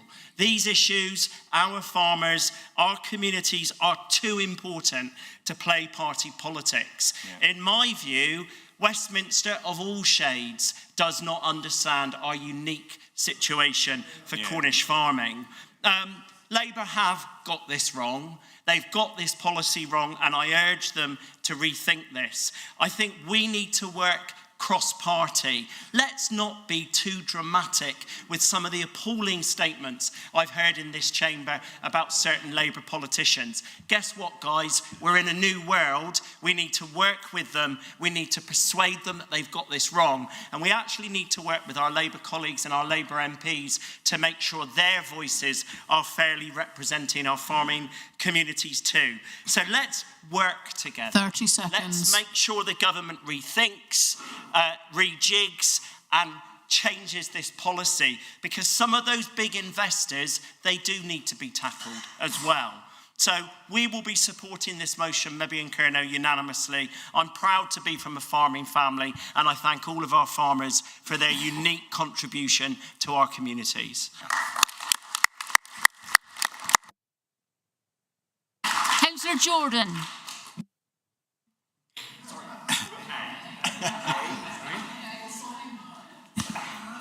I'm really don't know how to follow what's been said this morning. I totally support this motion. I was brought up on a farm. I was born on a farm. And I can remember when I was 9 or 10-year-old, my dad getting us up at 2 o'clock in the morning to go digging sheep out of snowdrifts. Farmers don't work 9 till 5. They don't get the national living wage. In North Cornwall last week, we had snow, 2 or 3 inches deep. Who dug the roads out? Cormac had been out gritting. I'm not having a go at Cormac. They've been out gritting the roads. The snow came too quick. The farmers dug us out. That's about all I can say because everything else has been said. We support the farmers. We need to support the farmers. I'm not going to have a go at the Labour Party. I could, but I'm not going to because when I was left school and went into farming, politics didn't get involved in farming. The farmers worked day and night to grow food, to whatever, to sustain the country. That has changed over the years. And like Councillor Long said, it's been going on for decades.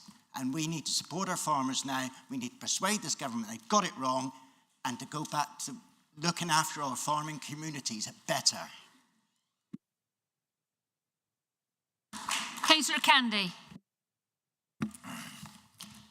Thank you, Chair. I've been outdone. My family have been farmers since they came over as Flemish weavers, I believe, into Somerset and then moved up into where my family came from Bath. But I think, and there are concerns about this, the impact that this tax is going to have on farms. I think what we need to do, however, and I don't know how we're going to do it, is separate the issue of farmers from landowners. If you own 200 acres of land, notionally, your land is worth millions. And I've been told as a farmer, because that's what I did all my life, since coming to Cornwall, that I must be rich. But as a tenant farmer, that was not the case. If you want to go into farming, you either have to get a tenancy or buy the land. No one in their right mind would invest 2 or 3 million into the land, then another million or so into livestock and buildings in order to make the sort of returns that Councillor Fairman and Parsons have talked about earlier. However, I don't know how we're going to reduce the value of land when people like Dyson are buying up tracts of land. And we've been told that we haven't got the problem in Cornwall. Dyson started near Swindon. He's now up in Lincolnshire and down as far as Somerset and still buying more land to add to his 33,000 acres. This is becoming a problem for those of us who want to get into farming, but it does provide an opportunity. None of us had heard about a chap called Caleb Cooper until he suddenly started working for a bloke called Jeremy Clarkson, who bought a bit of land to go shooting on. 30 seconds. He has earned a lot of money by doing that. So I think there are different opportunities. I had the opportunity of managing some land for a couple who bought a large house with 70 acres, and I had the opportunity of managing that land for them. Ironically, having seen everyone trooping outside to stand by the tractor, they were manufacturers of green wellies. Time. And that is how they earned their money, and I benefit from that. Thank you. Yeah, just going to say again, can we just bring it in, not put people's names and things in here? I'd be just, we don't want to get ourselves into trouble or anything. So, Councillor Whitten. Thank you very much. I'm not going to be supporting this motion because I disagree with calling it a family farm tax. I think I echo many of my colleagues' statements, particularly Councillor Long, Councillor Bunny and Councillor Fairman and Councillor Candy, who have made some very sensible statements today. And were it to say that we were calling on the government to look into the detail and to work with farmers more to make sure that this works for ecology, for community and for health, then I would support it. But this is a cheap ploy, a cheap political ploy, and I'm not going to support it for that reason. And let's not forget that 3 years ago, we were talking about the destruction of nature, and Councillor Alvey was calling on us to work with a local nature recovery strategy to support farmers to farm in a way that supports the recovery of nature. I go to every Cornwall show. I'm not going to troop my farming heritage and my time at the Royal Agricultural College, where so many young farmers struggle to get onto land because it is locked down. As Councillor Candy said, you cannot get onto land if you're a new entrant. And the mess that this government has made of the elm strategy. So many farmers at the last Royal Cornwall show were struggling to know how they could make agroecology work on their farms. My uncle still yet hasn't got the support from the government because it took years for the Conservative government to try and replace what the CAP destroyed with a better system. Sustainable farming initiatives and the elms still has not been worked out. I am confident, because I'm always hopeful, that this process of changing, because change is needed. We've lost 50% of all our farmland birds. We know that most of the land, over 60% of the land, is greater than 1,000 acres. The nuances, the differences between how many people are affected is to do with the time period over which this is measured. If you measure the impact of the APR over 1 year, it's a smaller amount. Over 10 years, it's a greater amount. So this is political opportunism, this bill. We have a nature recovery strategy. We have fantastic organisations in Cornwall, and I'd like to reiterate Councillor Alvey's call for people to do the Speak Out to help out, because we are overwhelmed with people supporting the farming community, doing the right thing. But change is necessary. And I'm supportive of the beginnings of looking at how we can start to change the quite frankly, from the time of the Norman conquest, we have some of these land ownership issues that need to be changed. 30 seconds. And for that reason, I support what's happening in government. I hope they'll listen to what has been said today that is not political, but I won't support something that is misnamed a family farm tax when it's really not. Councillor McGowan.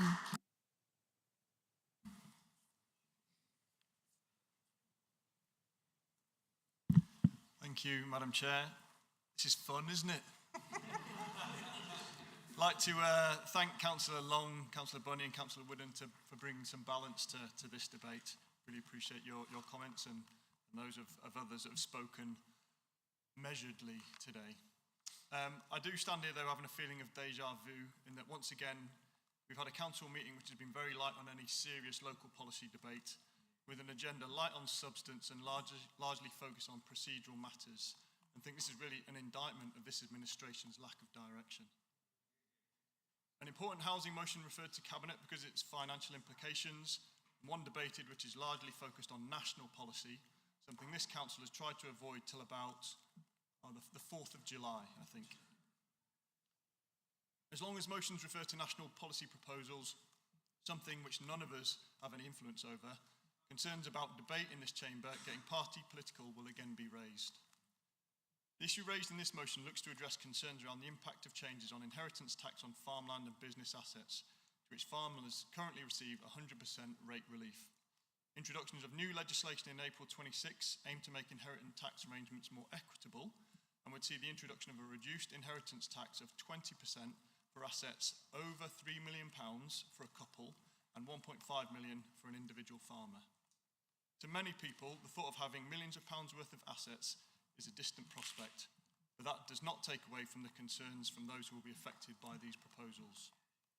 There's a need for Cornwall Council to better understand the situation facing Cornish farmers, to assess the scale of the issue and to target support for those most acutely affected. One area raised yesterday was the disproportionate impact on these proposals may have on single farmers. If we are talking about farming legislation announced in the budget, then we also need to reference the £5 billion to help farmers produce food over the next 2 years, which is the largest amount allocated for sustainable food production, which is alongside £60 million of the Farming Recovery Fund, which will help farmers recover from the impact of flooding, and an additional £208 million in protecting the public from outbreaks of serious disease that threaten the farming industry, food security, and human health. This national policy seeks to bring more fairness to the current inheritance tax arrangements, which has seen high net worth individuals buy farmland across the country to avoid paying any inheritance tax. How this or any version of this policy impacts 30 seconds. needs to be better understood before passing judgment. Councillor Rowe. Thank you, Chair. Firstly, let me say, as a Cornishman born and bred, I fully support our farming community, and I realise the importance of us having food security as a nation. However, Cornwall Council does not make national policy, and writing letters is unlikely to offer change, and we need to focus on what we can, as Cornwall Council, do to support our farming community. And I should also say that I didn't go to university. I spent 2 years at Duchy College, Agricultural College in Rosewarne, so I do have some understanding. I've only been a Cornwall councillor for 6 weeks, so I'm new to all of this. I got into this to practically help people, and I suspect that is true for the vast majority of people in this room here today. I was looking forward to being able to help the residents of Cornwall by making improvements to their lives, if I could. I especially want to make things better for the people of Penwhere's Falmouth, who have put their trust in me to act on their behalf. In my ward, I have children living in rooms covered in black mould in Cornwall Council housing. I see deprivation and need every day, and I always remember this. The standard you walk past is the standard you accept.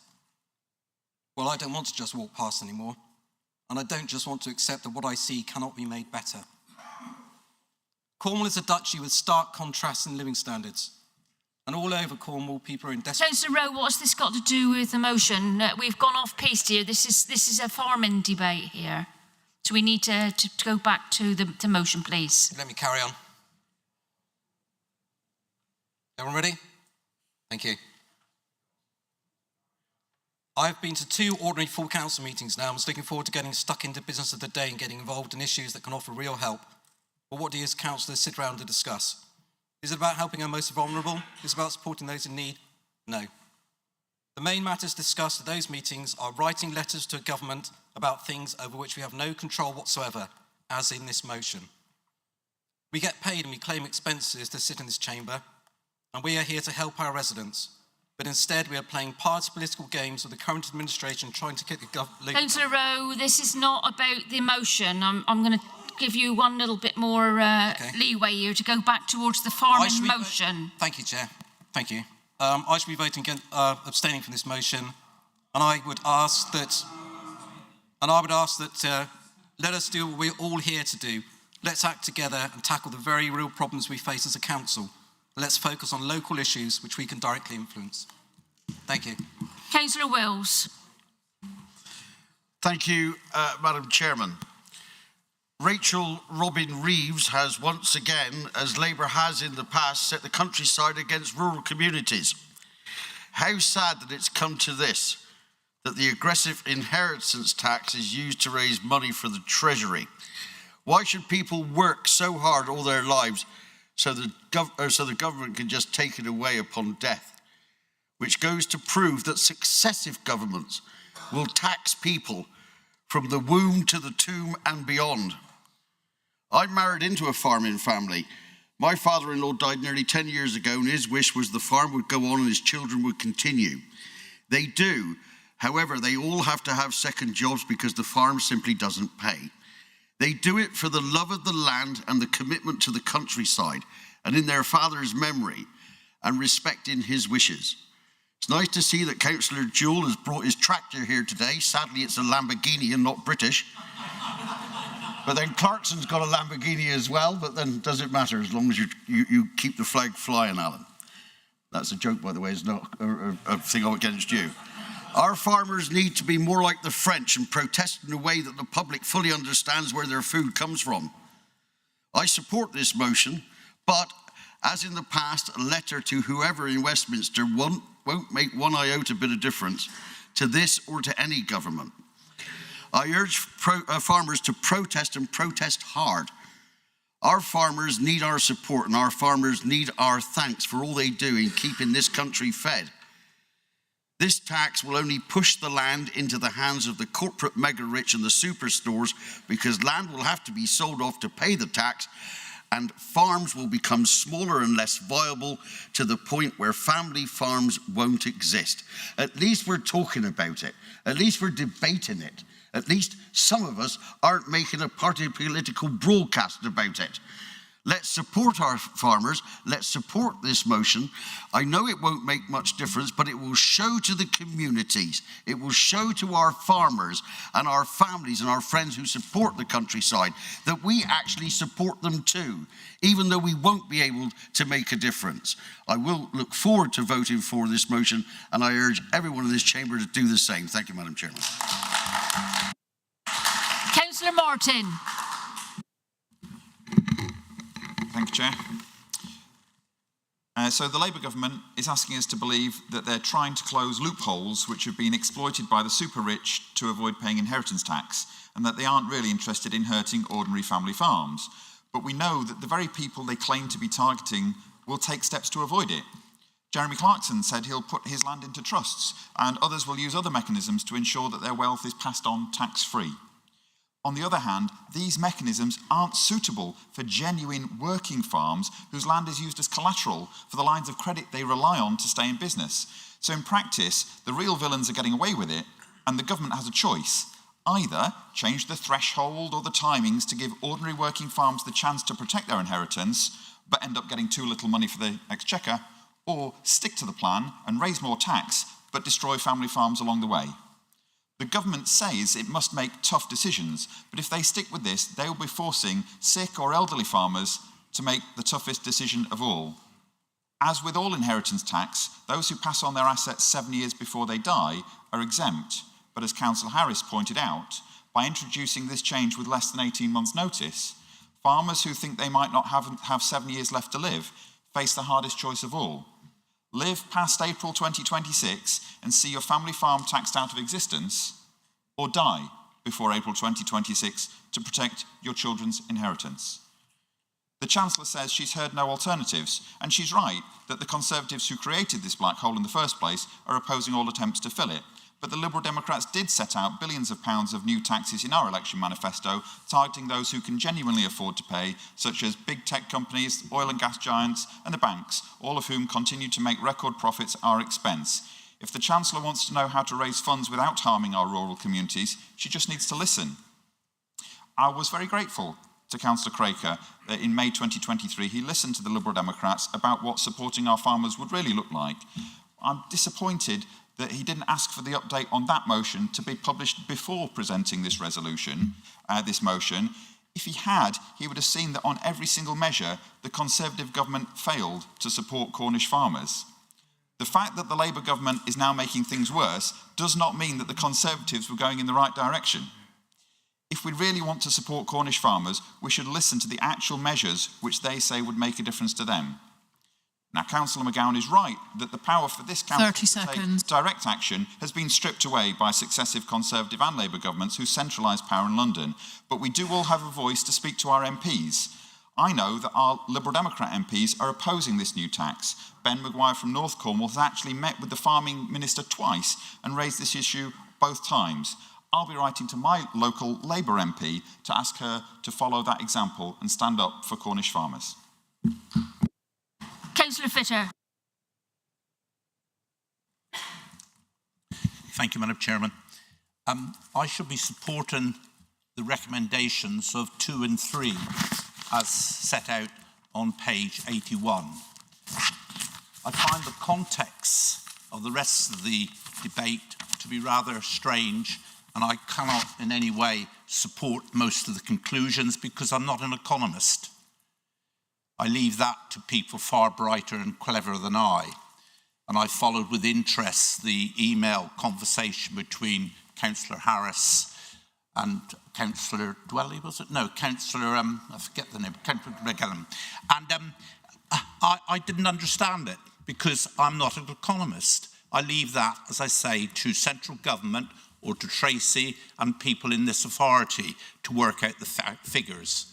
But I'm content that we, as a democracy, elected a government to lead this nation, and finance matters relating to this is down with the nation. So as I say, I've no problem in supporting 2 and 3. I support the British farmer. I support the Cornish fisherman. I support the mine workers and what mine workers we've got. But I cannot support it on figments of NFU statements that have not been challenged by people of equal status who may have a different opinion. So it is for that reason that I just don't support this amendment as it stands. If it was exclusively to 2 and 3, that the Cabinet Member for Environment communicates and representatives consider support, the Council can provide support to the farmers, a promotion of update, yeah, great, no problem. But the rest of it, I'm sorry, it's just an opportunity for the Conservatives and those who are opposing the present administration to have a go at them. And probably I might be sympathy with them, but on this occasion, no. I think this is, we're making ourselves look rather silly, I think. But thank you very much indeed for listening to me. Councillor German. Thank you very much, Madam Chairman.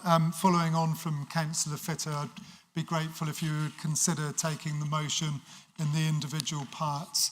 I want to focus on recommendation 3 and recommendation 2 and thank Councillor Craker for including those. Recommendation 3, the update on support for the previous motion supporting our farmers. I'm sure the Chamber all look forward to seeing this report and seeing that report before the end of the life of this council.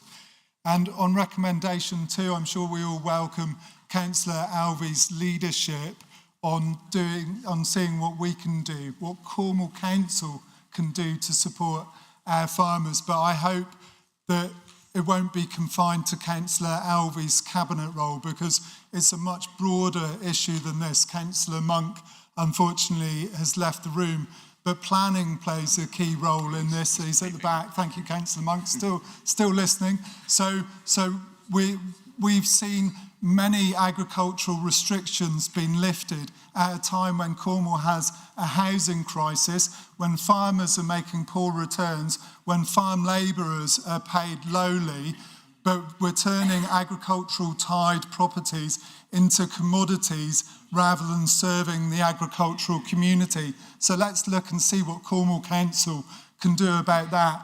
We've got a farms estate that should, Councillor Craker, be used to help our young people, as you so eloquently talked about, coming into farming. But the only successful call-in of this administration was about the release of a farmhouse, leaving over 80 acres bare. What young farmer can be an entrant onto that land with no farmhouse in a place where there's a housing crisis, no agricultural buildings?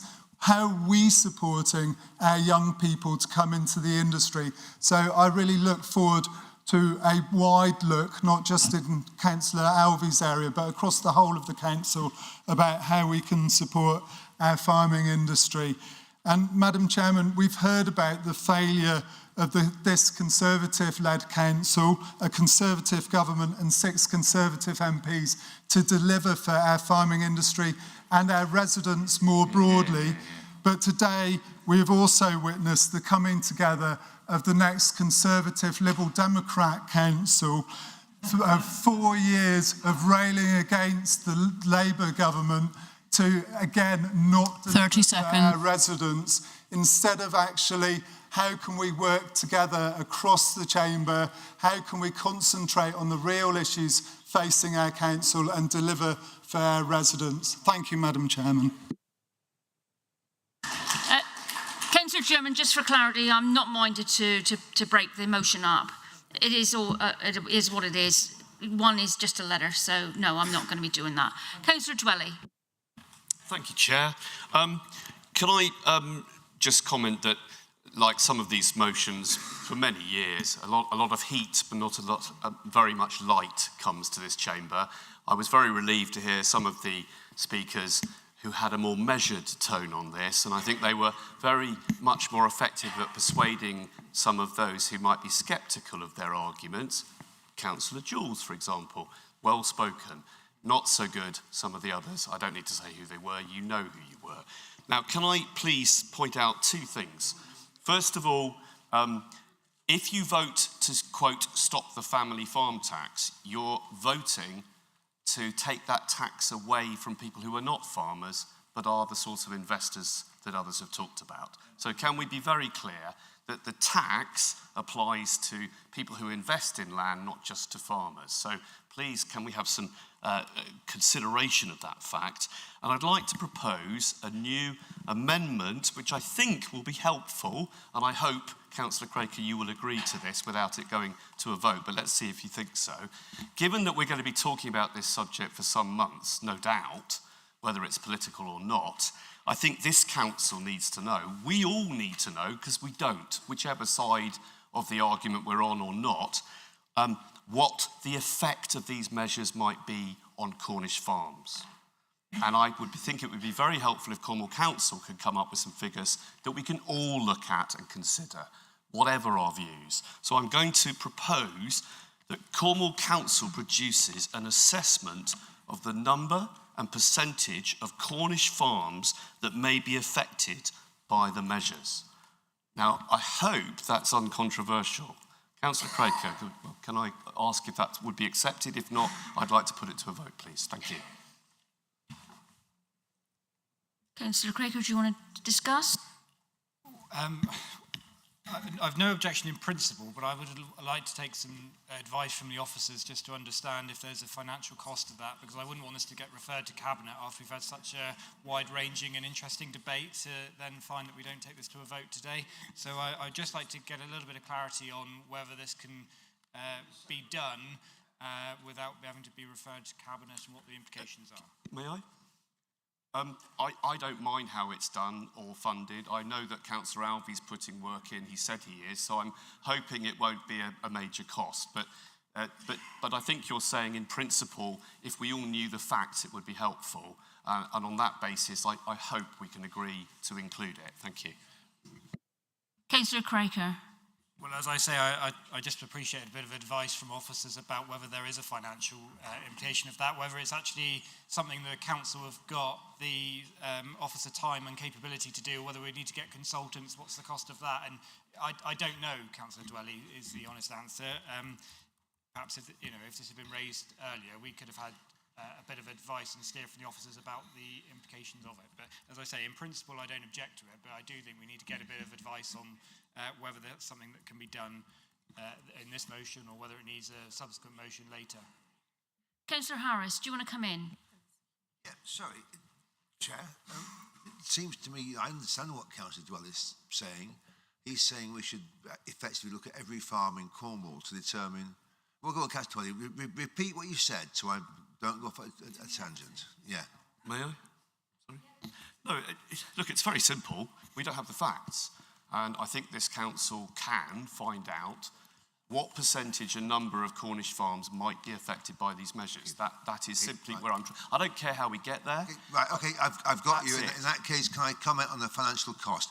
To find out those facts would mean interrogating every Cornwall farm and understanding its ownership structure, which would be a huge cost. Thank you. I don't accept that. I mean, can we have some officers come in, please, and advise if there is any cost to this?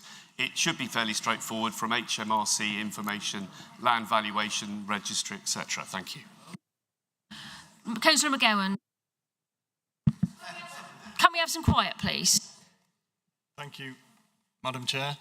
I know from previous motions, I don't have them in front of me now, but maybe Anita might be able to help, that we have funded, I think, in the region of £60,000 to £70,000 for needs assessments and or feasibility studies for previous motions.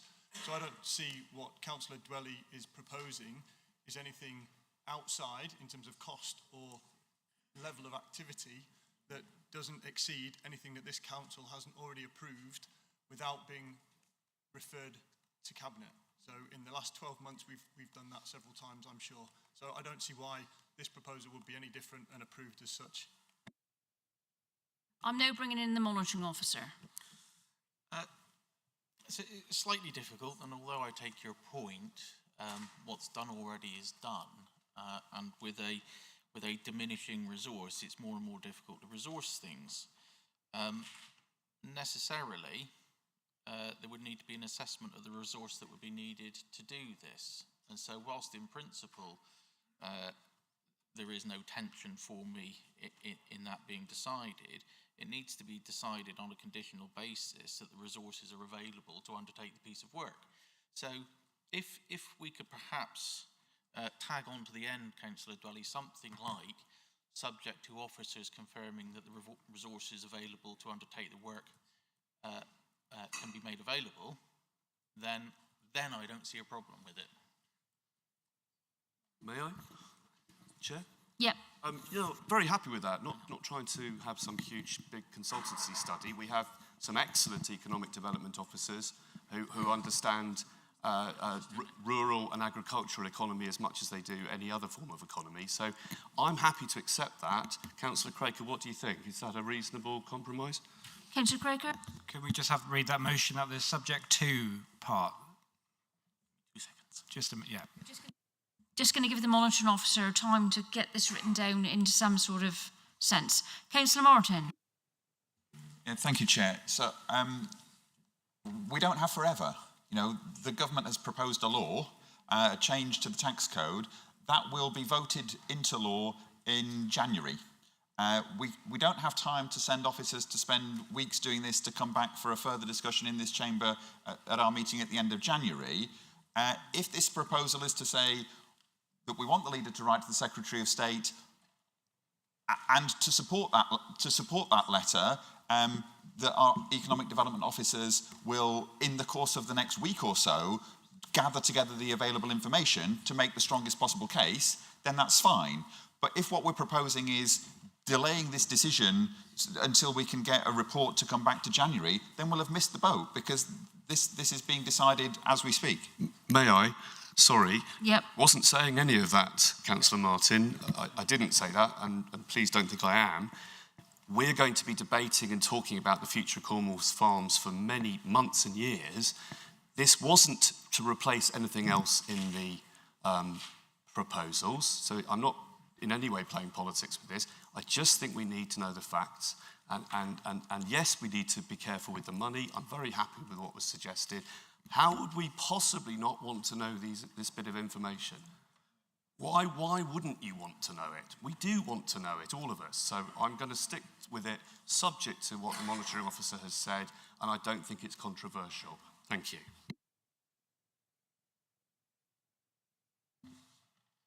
So, bearing in mind also that what you're suggesting is really a matter for scrutiny, but the first thing is to determine the availability of resources. So what I've got is Cornwall Council provides an assessment of the number and percentage of Cornish farms which may be affected by these measures, subject to officers confirming the resources are available to undertake such assessment.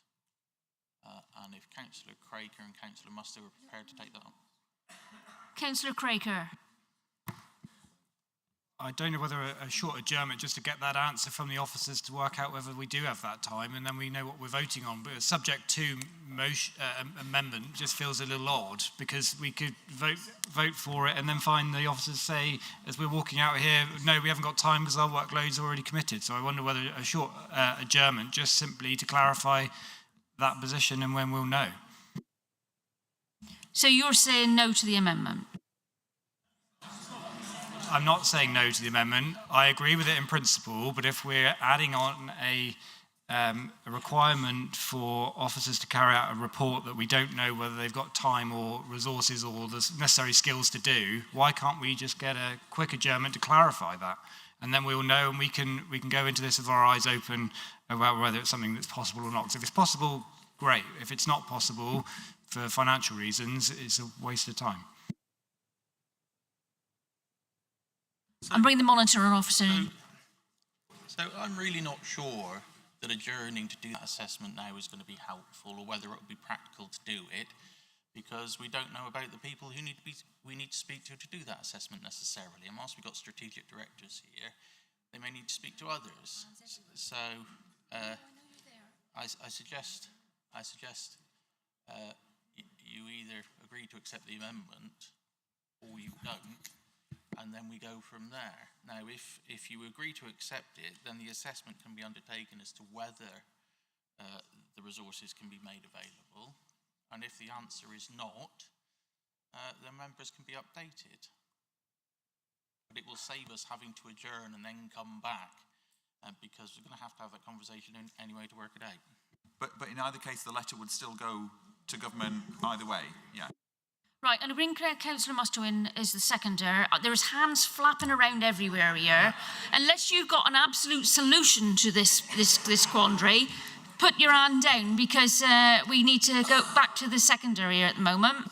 Yeah, thank you, Chair. And I think Councillor Dwelly, if he could just confirm, he isn't saying that we would only do 1, 2 and 3 on the proviso that number 4 is done beforehand. So what Councillor Dwelly is suggesting, whether or not we've got the resource to do it or not, won't delay us doing 1, 2 and 3. So with that in mind, I don't see any reason why we can't accept it.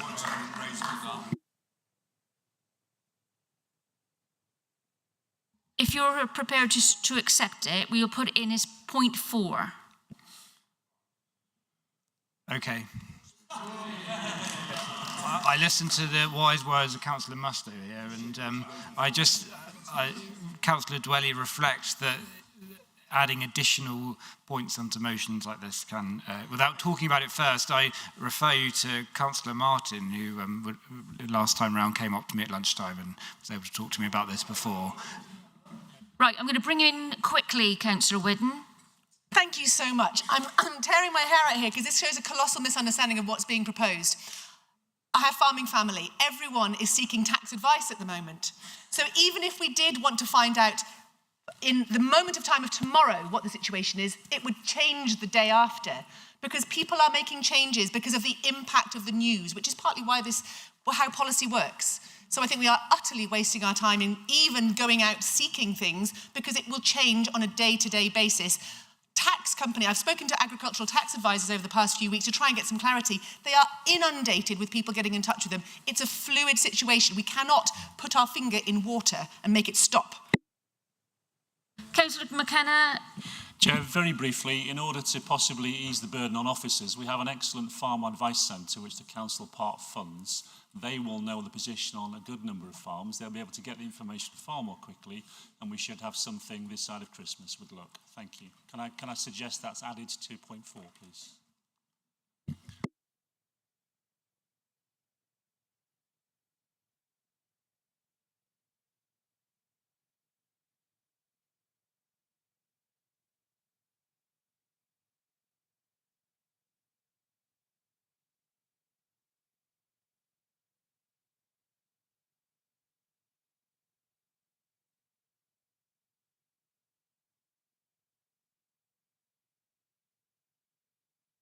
Right, okay, I'm very conscious of time and we have another 10 speakers. Can we keep it concise and keep it on the motion? I think we understand that majority of people are supporting this, but if you can keep it down to a minimum, that'd be great. Councillor Alvey. Thank you, Chair. I was only going to say that the information that Councillor Dwelly is talking about clearly is going to be impossible for the council to obtain in any clarity. However, what we can certainly do is to speak to those organisations like the NFU, Farm Cornwall has been mentioned, also the Landowners Association, to get an idea of what the impact is. There's a lot of talking going on here. Sorry, point of order, I'm so sorry. I think that extra thing is in the thing now, so can we move on, please? I wasn't trying to take that much time. We've got point 4 gone. You're not debating that extra one, Councillor Alvey. No, so. I put my hand up earlier on in this discussion after you raised your amendment to provide hopefully some helpful advice as to whether it was achievable or not. But as you say, if it's already as agreed as an amendment, then we can move forward and do that. Councillor LeBroy. Thank you, Madam Chair, and thank you, councillors, for such an interesting debate so far. Years of ill-thought-out policy seem to have created a situation where farmers literally have to be born into the industry. I've no doubt about the work ethic and commitment of our farmers, and believe we need a complete rethink on how farmers can earn a decent income for their life's work. This needs to be a viable industry that can attract investment and a whole new generation of ambitious farming families. If the only practical way to be a farmer is to inherit, there's something deeply wrong with the industry. If we really want to support our farming community, there is much, much more to do than this motion that we're debating today. This is merely scratching the surface. But, this is my final point now, as an adherent to the principles of meritocracy, what we're debating today, I am struggling with, I have to be honest. Councillor Barnes. Thank you, Chair. Cornwall farms owned by this council needs to be regenerated to prepare the farms to be available for the generations that are to follow. These farms are not being looked after as they should be and need money invested in them. The time for when this money is needed is now. Seeking financial advice for all is very good advice. Many large landowners have been doing this for years. Getting a good accountant is very good advice. I can advise people to buy from British farms. This week I should be going to Devarthan's farm shop at Penalveen to order my Christmas lunch as I did last year. When I leave there, I should be going to the Bearded Farmers at Grambler Farm in Sandy Lane, Madruth. There they have an excellent range of products with a choice for all. Can we stop the advertising? Are you going to be talking on the motion, or are we just going to have a little merry chat about where you're going for your shopping? I'm coming to that. This is Can you just come to it then, please? Other farm shops are reading a shop. The Tories are quick to forget that they were in power for 14 years and that they have dragged farming down to where we are today. Brexit has caused more damage to farming than anything that this present government has done. A united approach is what is needed now, and not simply point scoring. Throwing stones is not the answer. Building for the future is the way forward. Allowing cheap imports in did not help at all. No law I know has met with 150 farmers very recently in his constituency the Monday before last. I need to demonstrate my views clearly, and I can best sum that up by saying I do like to eat at least 3 times a day, and I do support Cornish farmers. Thank you, Madam. Councillor Donathorne. Thank you, Madam Chairman. It's always a pleasure to follow Councillor Barnes, and he referenced the comment from the Labour MP for St Austell and Newquay. So I just wanted to make a few remarks. Many Cornish farmers of my generation are weighing up whether to continue with their family business. At the same time, the sector is facing major workforce challenges. These will only get worse if small family farms are disincentivised from staying in business, so we cannot allow them to become subject to inheritance tax, as the right-wing press has often scaremongered about.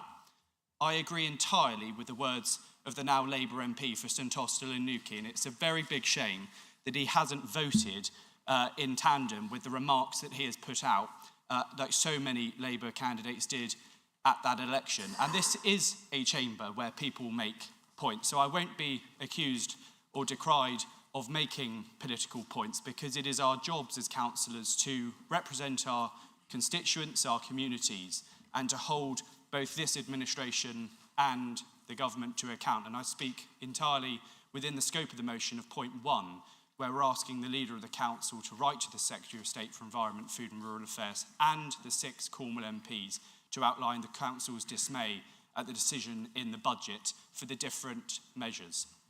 There have been lots of great speeches. Councillor Bunny, as always, leads the way in many of the things that you said. Councillor Whiddon often talks about a circular economy, and she probably won't be that surprised that I didn't agree with much of what she said.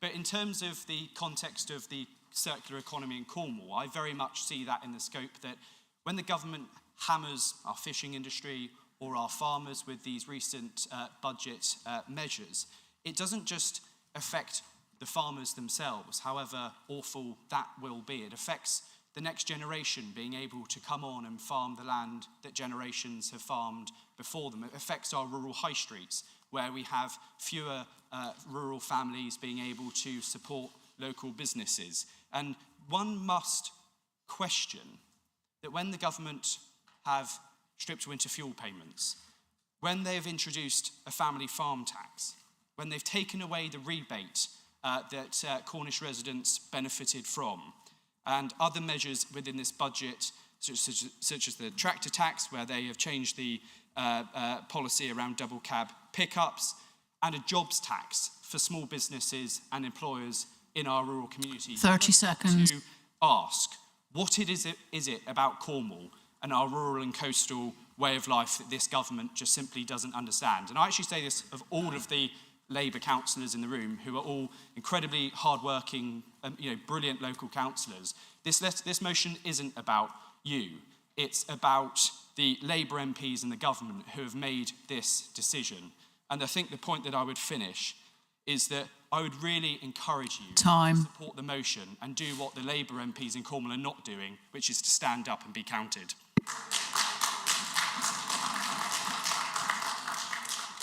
Councillor Pearce. Thank you, Chair. We're here to debate so that we can make decisions. I never stand up because I'm too far away from the mic and then you can't hear me. I always sit down. I'll sit further back. Now, we all live in a bit of an echo chamber. I know I do, I'm sure all the rest of us do. So I came here today for the debate. I came here genuinely interested to hear the arguments of the opposition. But I've heard nothing. Not one word has been said today in support of this government policy. I've heard people say it's not our business. I've heard councillors say that we should do other things instead of this. I've heard one councillor read his Christmas list. And I've heard several councillors talk about how they're going to abstain. But my question is, where are the opposition? Where are the voices defending this god-awful policy? Thank you.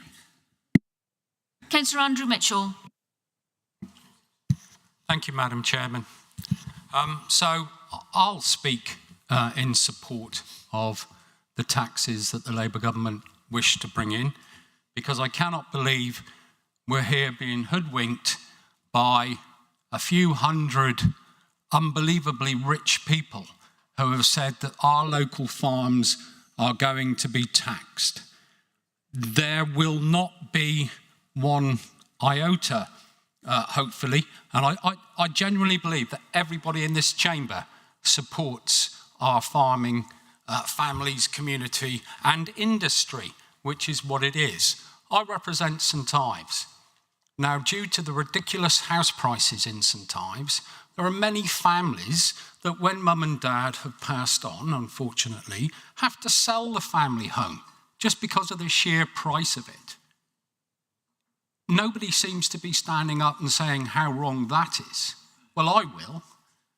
I also cannot believe that we are including in this the likes of the Duke of Westminster, the Duke of Marlborough, the Duke of Devonshire, who own so much land, it's unbelievable, and their families have done so for generation after generation to a failing tax system. Like my colleague and good friend, Councillor German, I could not believe the speech and the position of the Liberal Democrat group leader. If we expect taxes to be going into things like to support the National Health Service, these are exactly the people who need to be taxed. And as far as I'm concerned, they need to be taxed hard. This is not about protecting farmers and helping them. This is protecting unbelievably wealthy, rich, obscene people. If you wish to help the plight of farmers, let's get rid of all the red tape that actually making grant applications or doing things that allow them to deliver the food on the table which this country needs and I think totally appreciates the effort that farmers put in. If we really want to help the daily plight of farmers who have seen costs for fuel and feed and basically everything that they have to use to do their job go up, let's really help them. So I would like to move an amendment I believe that the leader of Cornwall Council should write to the government expressing help and concern for the daily plight of farmers and actually urgently start negotiations to rejoin the EU and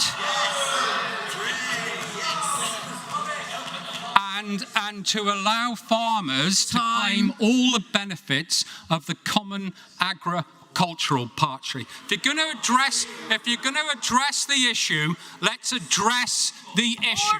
That is the only help farmers need. Thank you.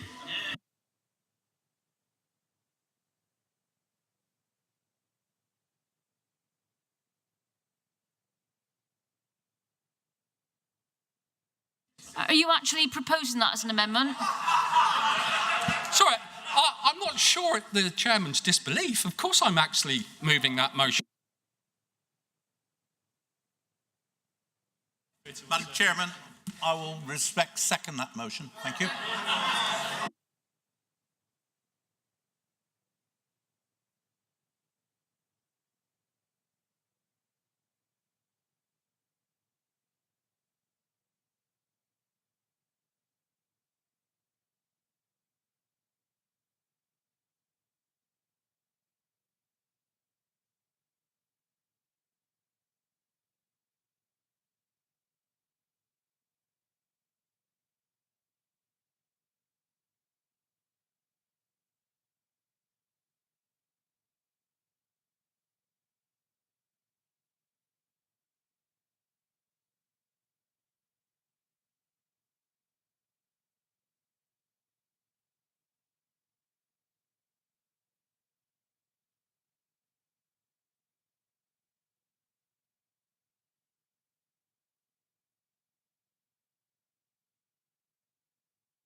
Okay, members.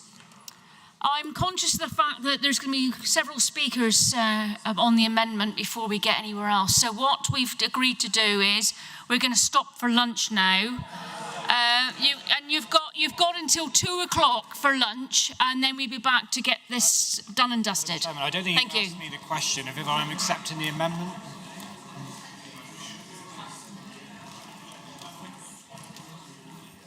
I'm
Okay, thank you very much. Right, so there's been quite a lot of deliberation over lunch. I've taken advice from the monitoring officer, and the amendment is not permissible. And I'm now going to bring the monitoring officer in to explain. Thank you for your vote of confidence, Councillor Barnes.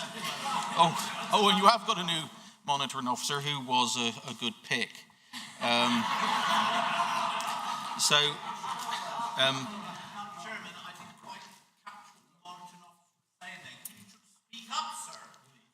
Oh, speak down in this case.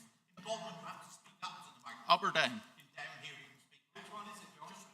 So I was thanking Councillor Barnes for his vote of confidence in me being monitoring officer, and noting that a new monitoring officer has been appointed, who is a good pick.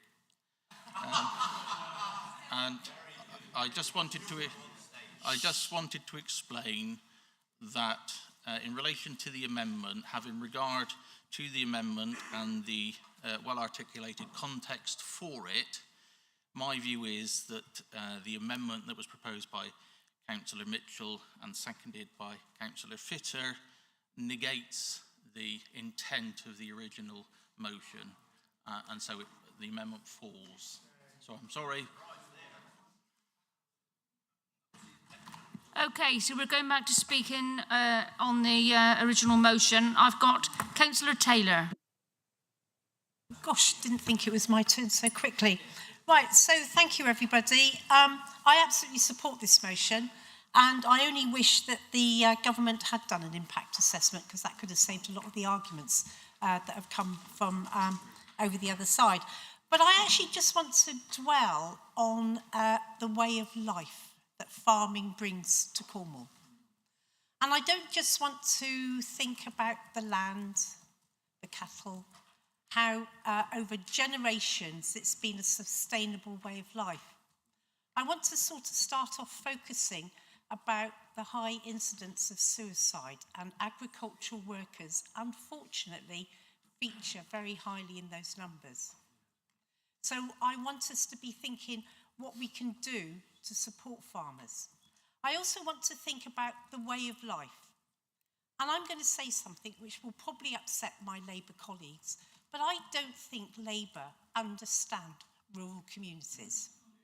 I don't think they understand the impact that farms have, not just on their communities, but the impact farms have on our way of life. So when we're out, we're lucky in Cornwall because we are predominantly rural, which is something we need to get Labour to understand. But we go out, we get the benefits of being able to walk across our fields, our coastal paths, and a lot of this work is done by farmers. They enjoy making footpaths accessible and making it accessible for families and children and walkers. We've got schools that go on school visits. They see animals. This doesn't happen in our very urban areas. We have the ability to shorten our food miles. We can go shopping. We can buy our fruit from from gates, fronts, from farm shops.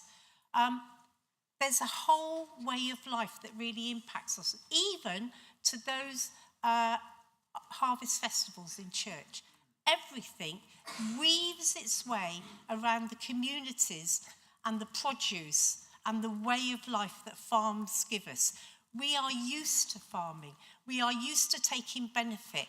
The work that farmers do in wanting to make sure our nature's protected, the work that farmers do in wanting to make sure that they're moving with the times, on wilding, on making safe areas for our nature.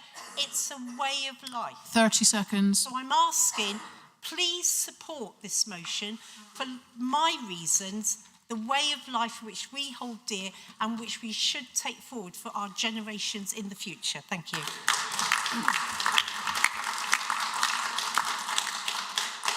Councillor Pete Mitchell. Thank you, Madam. It's always a pleasure to follow Andrew, and it's good to see you back here. For those of you who don't know, the collective noun for Mitchells is a gift.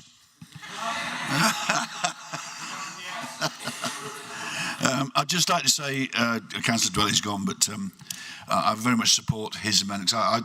I'm not from Cornwall. I've been down here about 25 years, but I know it's very different down here. I'm from Lincolnshire, where there are huge farms, small farms here, lots of different things. I've spoken to a lot of farmers, all the ones I think that I know in here, apart from Dominic. I forgot you, sir, sorry. And I'm getting so many mixed messages. I really would like an empirical study by the officers to find out how much this is going to hurt or not. So I value that. Thank you. Councillor Ewart, you put your hand up a long time ago, and when it was your turn, you were gone somewhere. So I'm bringing you up in the rear, if that's all right. Oh my, Chairman, thank you. Mine was a point of order. Yeah, your name is on my list. No, that's well and done. Okay, you were going to be the last speaker, so if there's no other speakers, I'm going to go back to Councillor Craker to sum up. Thank you, Madam Chairman. What an interesting debate this has been. Generally, there have been some really fascinating and well thought through contributions on the issue of the family farms and farming in Cornwall, how they're taxed. And I think when councillors perhaps look back at the recording of this debate, they might reflect a bit on what they have said and what others have said. Councillor Bunny and Long made some interesting points about this being cross-party, which, quite frankly, if other councillors wanted to run with this, I'd be very happy to sit down and not put this under my name, but it's important that it got debated. There's been a real reflection, I think, about the heritage, contribution that farming makes to Cornwall.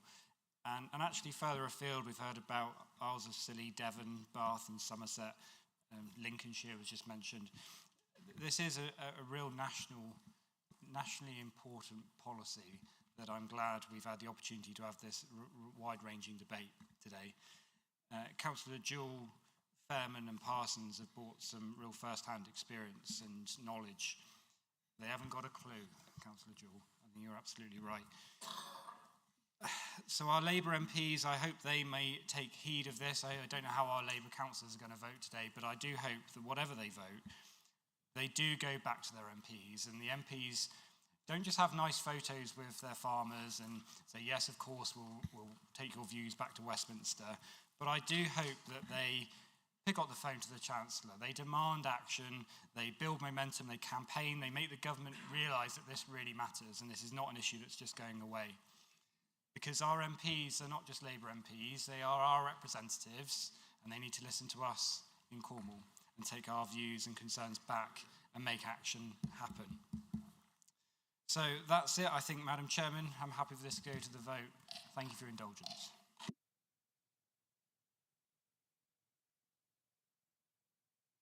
So the vote will now open. Please vote for, against, abstain, using your options on the microphone base.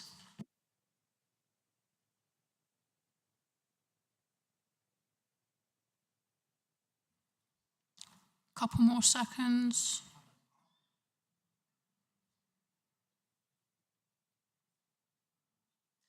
Vote's closed. And that's carried. Thank you very much.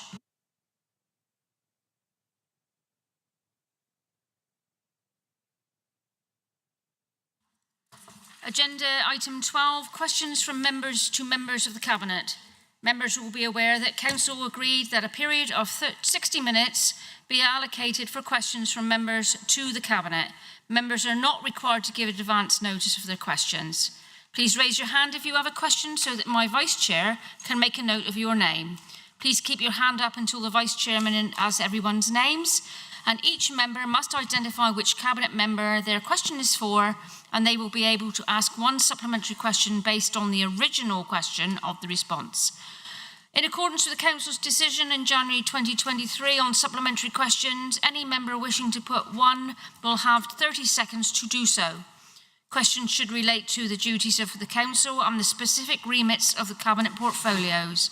I would ask that questions and responses are kept as brief as possible so that as many members as possible have the opportunity to ask their questions.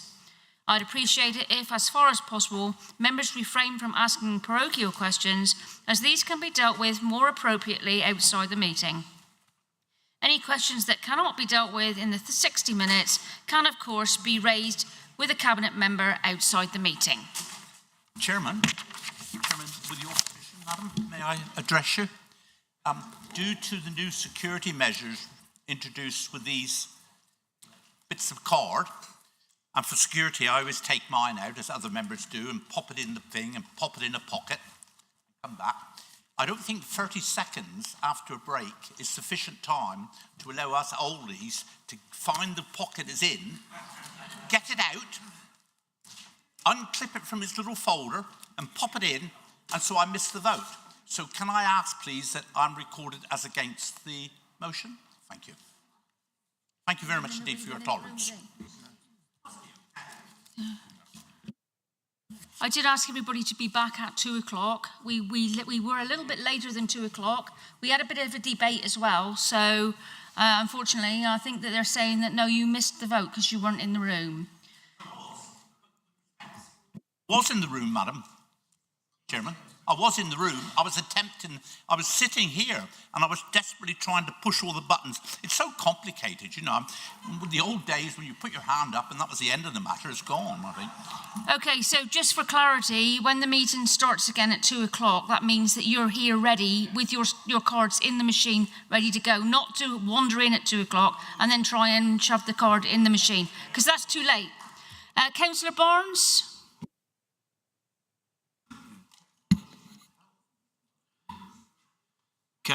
Can I ask if Chris has got my name on the list?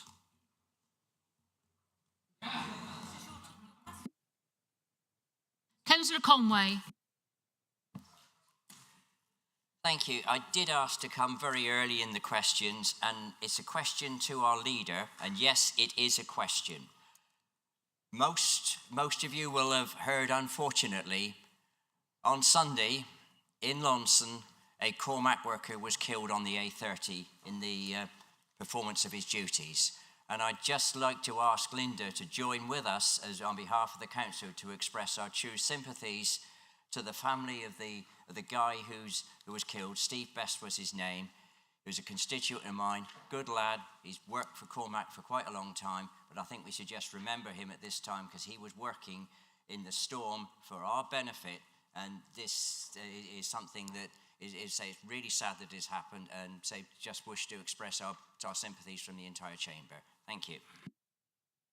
Leader. Yeah, thank you, Councillor Conway. Absolute tragic news. And as you say, he was working on behalf of the Cornish residents. I feel a little bit uncomfortable about mentioning his name, and it's not because I don't want to acknowledge, but I am aware that council office staff are working with the family, and I would have liked to have thought if we were going to be mentioning his name, the family would have been prepared for that. So I'm not going to repeat his name, and it's not because of disrespect, but I'm thinking more of the family, but thank you for raising it. And I'm sure the whole of this council is here to support the family. Tragic news. Thank you. I'm taking it there's no supplementary, Councillor Conway. Point of order, Chair. Can I just check, will the minutes capture the fact that Councillor Fitter made his point of order about the way that he wanted his vote to be recorded? So although the official result of the vote doesn't change, the minutes will show that he was against it. That would seem like a harmless way I'm being told no. Councillor Clemens. Yes, thank you, Chair. I was going to address my question to Councillor Ellenbrook, but sadly she's had to leave to go to Liverpool on business, so I will address it instead to the Leader of the Council, if that's okay. As a member of the Children and Families Overview and Scrutiny, I was somewhat dismayed this week to hear of 2 young girls, aged 12 and 13, that were dumped on an unmanned farm and left simply for wearing wellies to school in support of farmers. Obviously, I am smart enough to realise there's 3 sides to every story, and we don't know the full facts of this. My concern is, in my opinion, Leader, this is a safeguarding issue, and as the authority responsible for all children, whether they be in our own schools or in any other school, have we taken steps to look into this situation, and are we taking further steps towards that education setting to make sure this never happens again? Leader. Clemo, thank you for your question, and I hope you don't mind me reading it out, but I thought it might be raised this afternoon. So the school has referred the matter to the local authority designated officer, in brackets safeguarding, and the trust will be undertaking an appropriate safeguarding investigation. And I feel sure that those findings will be relayed to the interested parties. Thank you, Clemo. Do you have a supplementary? I do, Chair, a quick one if that's okay. Would it be possible when this report is published that it goes to all members, that we all get a view of it, please? The monitor officer are going to take that one. So there will be confidentiality issues, so nobody can give you an assurance that will happen. But certainly I will take it upon myself to engage and determine whether information can be passed to members. Thank you. Councillor Long. It's a question for Councillor Monk. At the strategic planning meeting last week, on 2 occasions, a planning application came before us which resulted in a loss of agricultural land. And whilst it was recorded at that meeting, when I questioned the officer, it appears we're not keeping a cumulative total of land that may well be lost to agriculture, from agriculture to be used for building or solar farms, given the argument on the that was occurred last Thursday. Would it be possible to investigate whether that could be possible moving forward, that we actually keep a cumulative total of land that is suitable for agriculture, that is lost not just in each application, but we keep that total running so we can understand what price we are paying for covering up Cornwall in concrete? Councillor Monk. Yeah, thank you for that, Councillor Long. I was indeed at that planning committee as well. I've just made some notes here. I think we actually have an annual monitoring report, which I think does collate the information that you asked for. And I know that we're going to use evidence to review the policy in the next local plan along the lines that you suggest, to very clearly demonstrate how much agricultural land is currently given over and will be given over to meet our commitments in our CPD. The figures that I've been given for the agricultural land that's actually being used currently across Cornwall for solar farms is 0.3 of 1%. And if we fulfilled our requirement within the DPD and our quest to be net neutral, that would raise to 0.8 of 1% of the total agricultural land. So that's just some of the information that I've got, and I'm more than happy to share it with you. But with your request to find out exactly how much land is being used currently and how that affects it, I think that information has already been recorded. You may have been given some different information at the meeting, but I'm more than happy to dig out what I've got and pass that over to you for you to study, and indeed all members if they're interested as well. Do you have a supplementary? Yes, with respect, Councillor, I'm not talking about that application. I was talking about a cumulative total. What you're providing is not a cumulative total, it's a yearly, you look at it in a year and then it's put aside. What we're looking at is what percentage of land is being eroded from agricultural production to be used for other forms of development. That total should will be mounting slowly, but I think it'll be useful for us as planning councillors and all councillors to have a knowledge of that, so that when we're debating issues, have that information. Thank you. Councillor Monk.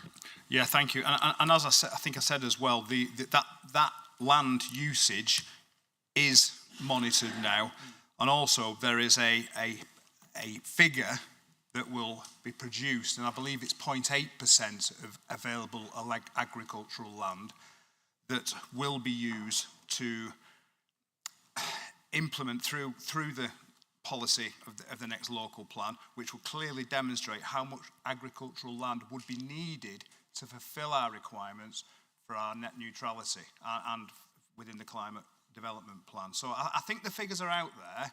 I think we just need to have a look at them and make sure you get the information that you need. Maybe I've not articulated as well as I could, but I think the information is there, and I'm more than happy to have a conversation with you about it. Thanks. Councillor Fitter. Thank you, Madam Chairman. It's a question to Councillor Gardner. Councillor Gardner, can you tell me what the engineering works are that are taking place at Cornwall Airport, Newquay, on the terminal side that necessitates at some occasions to have the closed road? There's major engineering works. I wonder if you could tell me what they're for, please. Councillor Gardner. Yeah, absolutely. So there's it's an extension to the terminal, which is basically as a result of legislation changing around security. So the rules have changed around security sort of scanners, which means the new huge sort of scanners we haven't got enough room for in the current terminal. So there's extension going on the front, which has meant that there's engineering works going to there because there's a number of services which run under that part out the front, but it's all the planned terminal extension project. Do you have a supplementary? I do, Madam Chairman. Thank you very much indeed, sir. Can you tell me the cost of the engineering works and where the money is coming from? Off the top of my head, no. If you'd have asked before, I could have got the figures for you. But it's all part of the capital programme for the airport. Councillor Rich. Thank you, Madam Chairman. Yeah, it's a question for Councillor Donathorne about streetlights. Just wondered if the member could just provide the Chamber with an update on the Council's programme to sort of turn them off or dim them to help with saving energy, saving money and helping wildlife. Councillor Donathorne. Thank you, Councillor Ritchie. I'm happy to provide an updated briefing to all members so they can hopefully see more specific information regarding to their local areas. But the next switch-off date due will be Monday next week, the 2nd of December. This will take over 11,000 lights switched off between midnight and 5 a.m. of the 36,000 initially identified as okay for switch-off. So we're able currently to switch off between 1,000 and 1,200 per month. Due to the logistics of switching off, multiple systems and reviews are taking place at the same time. Once the LED project is complete, due to still be, I believe, early spring, early summer next year, we hope that the project team will be retained to be able to focus fully on the switch-off programme to enable more lights to be switched off sooner. I'm getting a lot of positive feedback. One comment raised to me at the end of the last meeting, and I'm sure he won't mind me mentioning, Councillor Foreman raised some specific divisional concerns, and one of the things that I asked the team to do, which they're very happy to, is that when I came back into the portfolio, to ensure that divisional members get earlier sight of planned switches offs in their community, because I know when it happened in my division, when I wasn't the cabinet member, I think I had a couple of days' notice, and so I've tried to make sure that a couple to 3 weeks' notice is put in place for divisional members. Do you have a supplementary? Yes, I do. Thank you, Chairman. Just wondered, I just heard that apparently, well, basically, are all the streetlights going to be replaced with LEDs, or is it just some? And are LEDs, do they have to be sort of filtered to help, like, with wildlife and nocturnal animals and things? But I just had a rumour that apparently not all of the streetlights are going to be changed over for cost reasons. Councillor Donathorne. My understanding is certainly the intention that all of those lights that can be, will be. Part of the reason for doing this, of course, is for the support of the Dark Skies Initiative, for example. A lot of communities raised concern that those areas that didn't need to have street lights on throughout the 24-hour period, a lot of communities wants a sensible switch-off period. Most of those areas are midnight to 5 a.m, but of course we've worked very closely with external partners, including the police, for example, to make sure that areas with a nighttime economy or areas with increased antisocial behaviour or other factors is that the switch off can be changed from switch off to dim.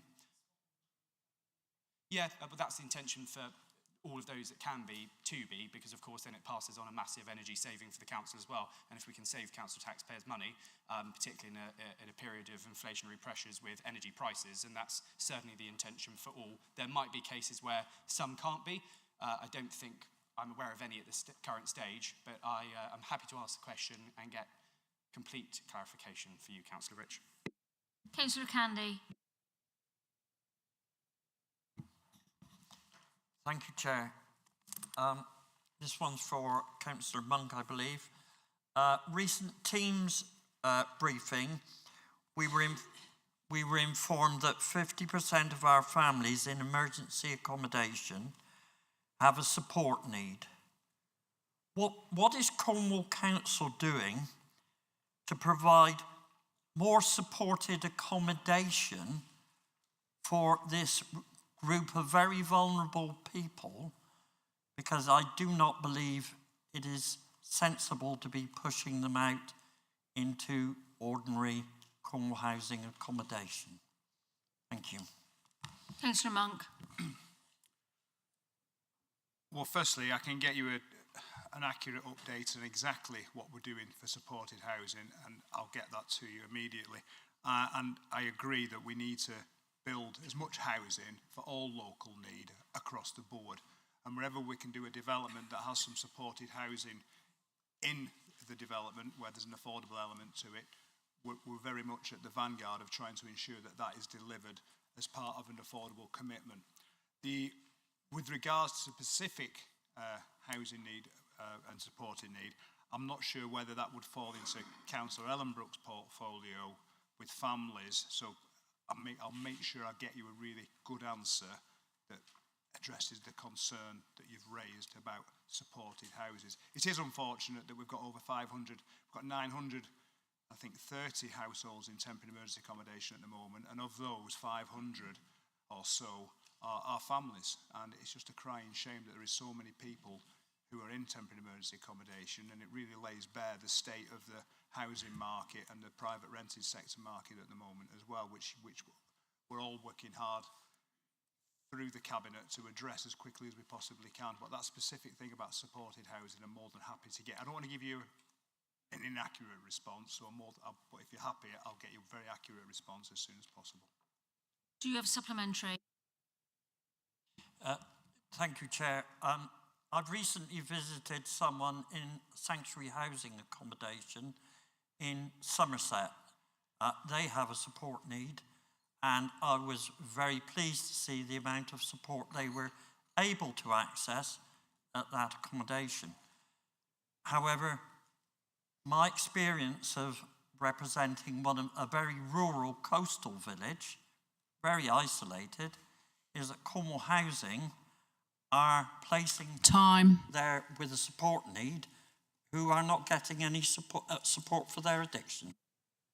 Councillor Monk. Again, I think it highlights the severity of the issue that we have to put people in whatever available housing becomes empty and becomes available. We just haven't got the luxury at the moment of being able to put people in the areas where they either want to be or sometimes should be. But Councillor Veer wants to come in on this answer as well. Thank you. Yeah, thank you for asking the question. It's a really important question. Just before I come to the answer, thank you for referencing sanctuary housing, which is one of our care partners now that's come in to work in the Duchy to provide new care homes and supported living. There's a document that you can have a look at that's been through Cabinet that's about our supported housing strategy, and it's about the link between care needs and housing, particularly with people who are homeless. So that work's been done, it's been through Cabinet, and it's available for you to view.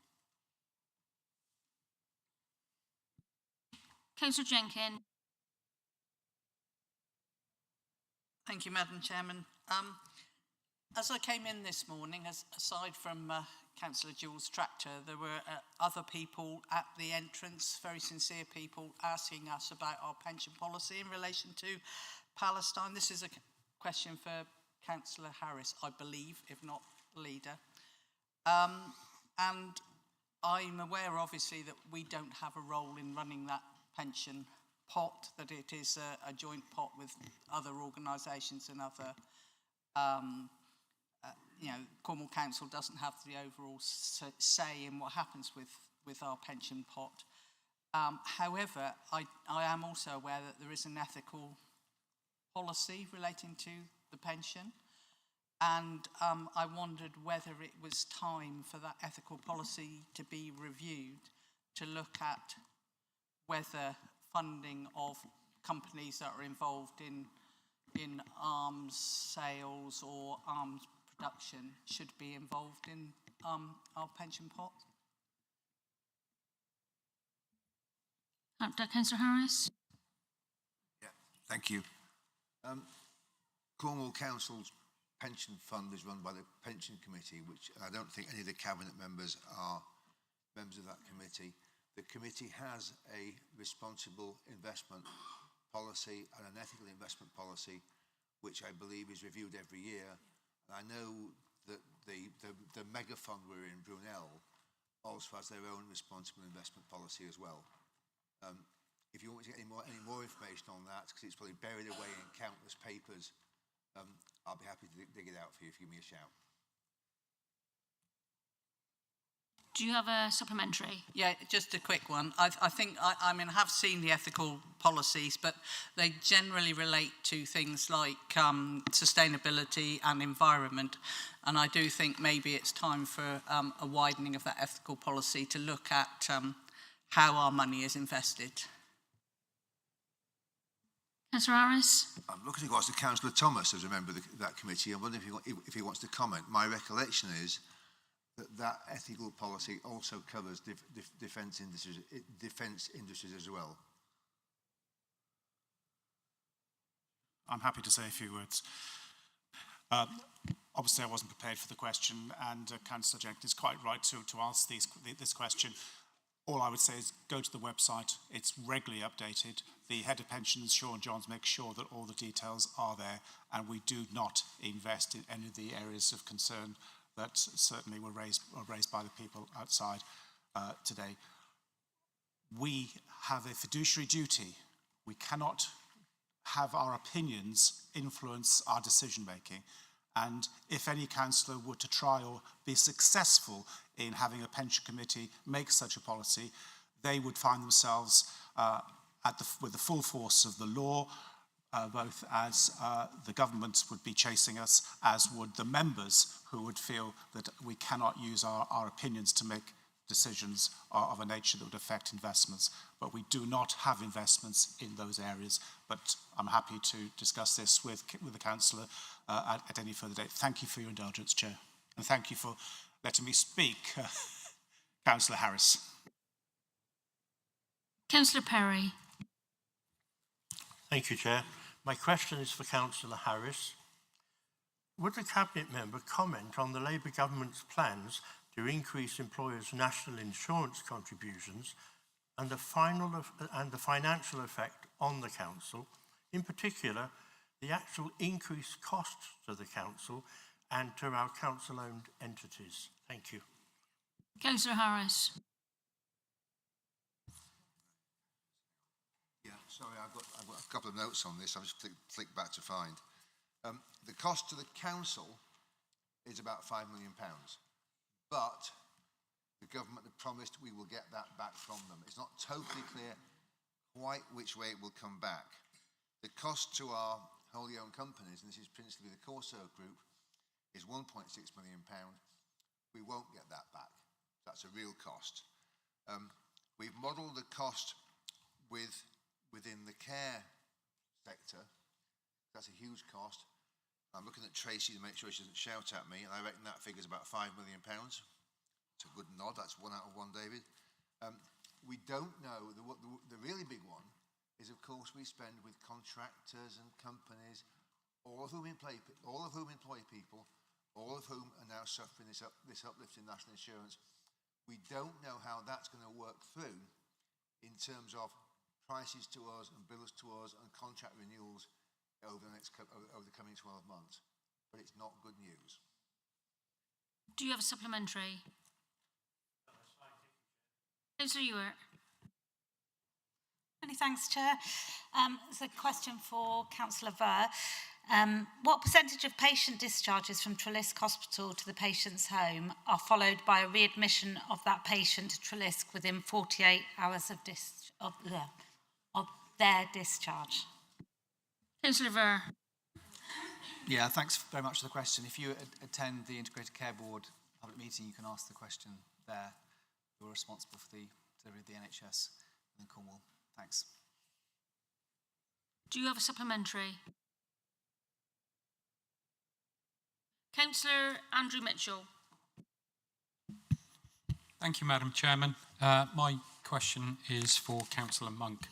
I was encouraged by his response to Councillor Candy's question a few minutes ago regarding the need to build as many houses as possible for local need.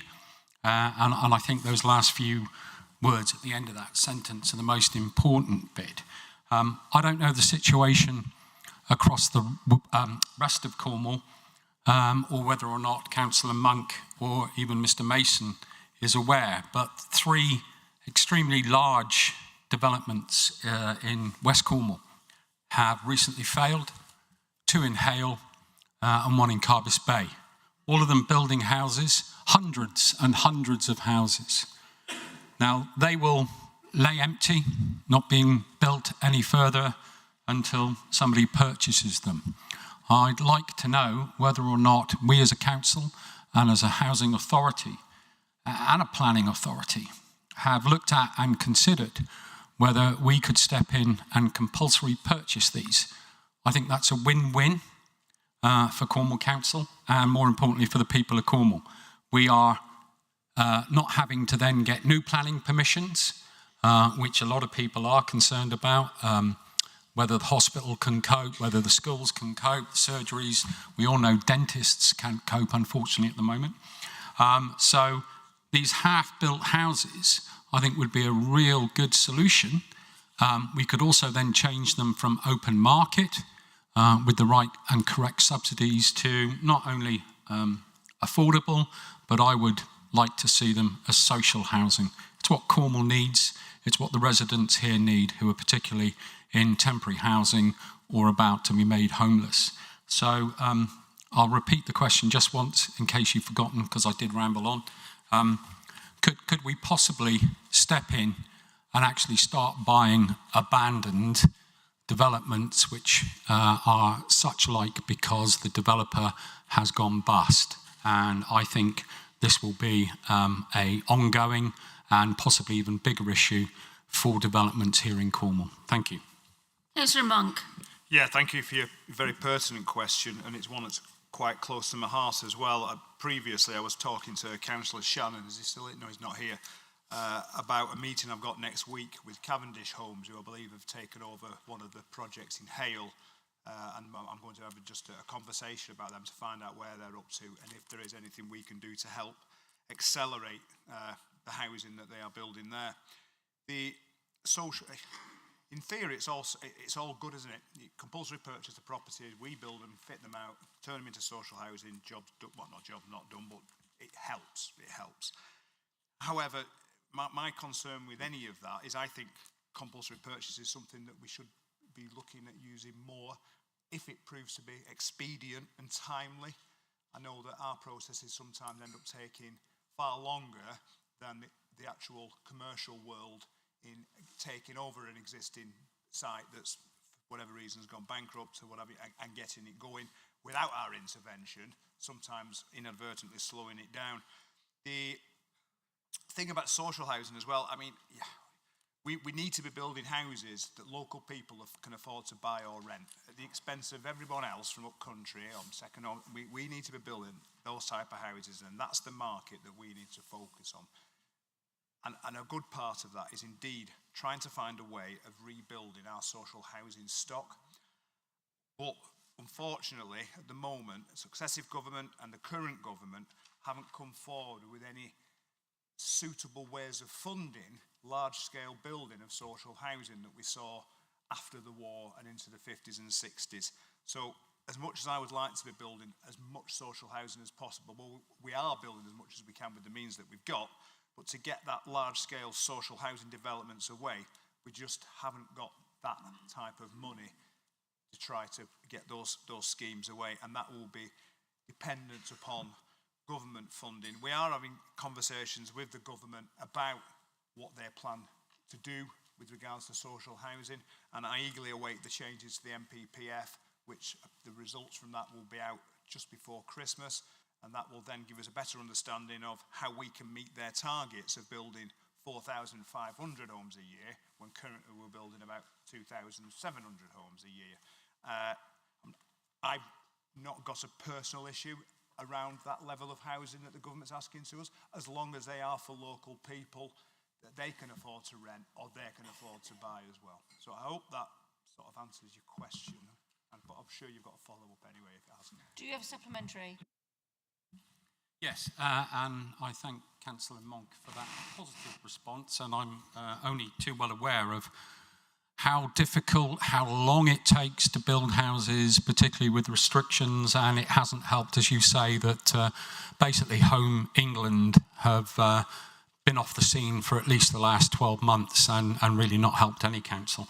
And I also appreciate and understand the complexities around compulsory purchase. Could I just ask for a guarantee, or at least a discussion between you two, about stepping in and asking the creditors of these bankrupt developments? There must be a company appointed who is looking to sell them. If we're not compulsory purchasing, can we at least approach them and say, we would love to buy them, can we negotiate? Thank you. I think when a company goes into administration and appoints a liquidator, it's something we often ask. I think, unfortunately, the liquidator looks at the fastest way that they can get their money, whatever assets are left over, and get their money back.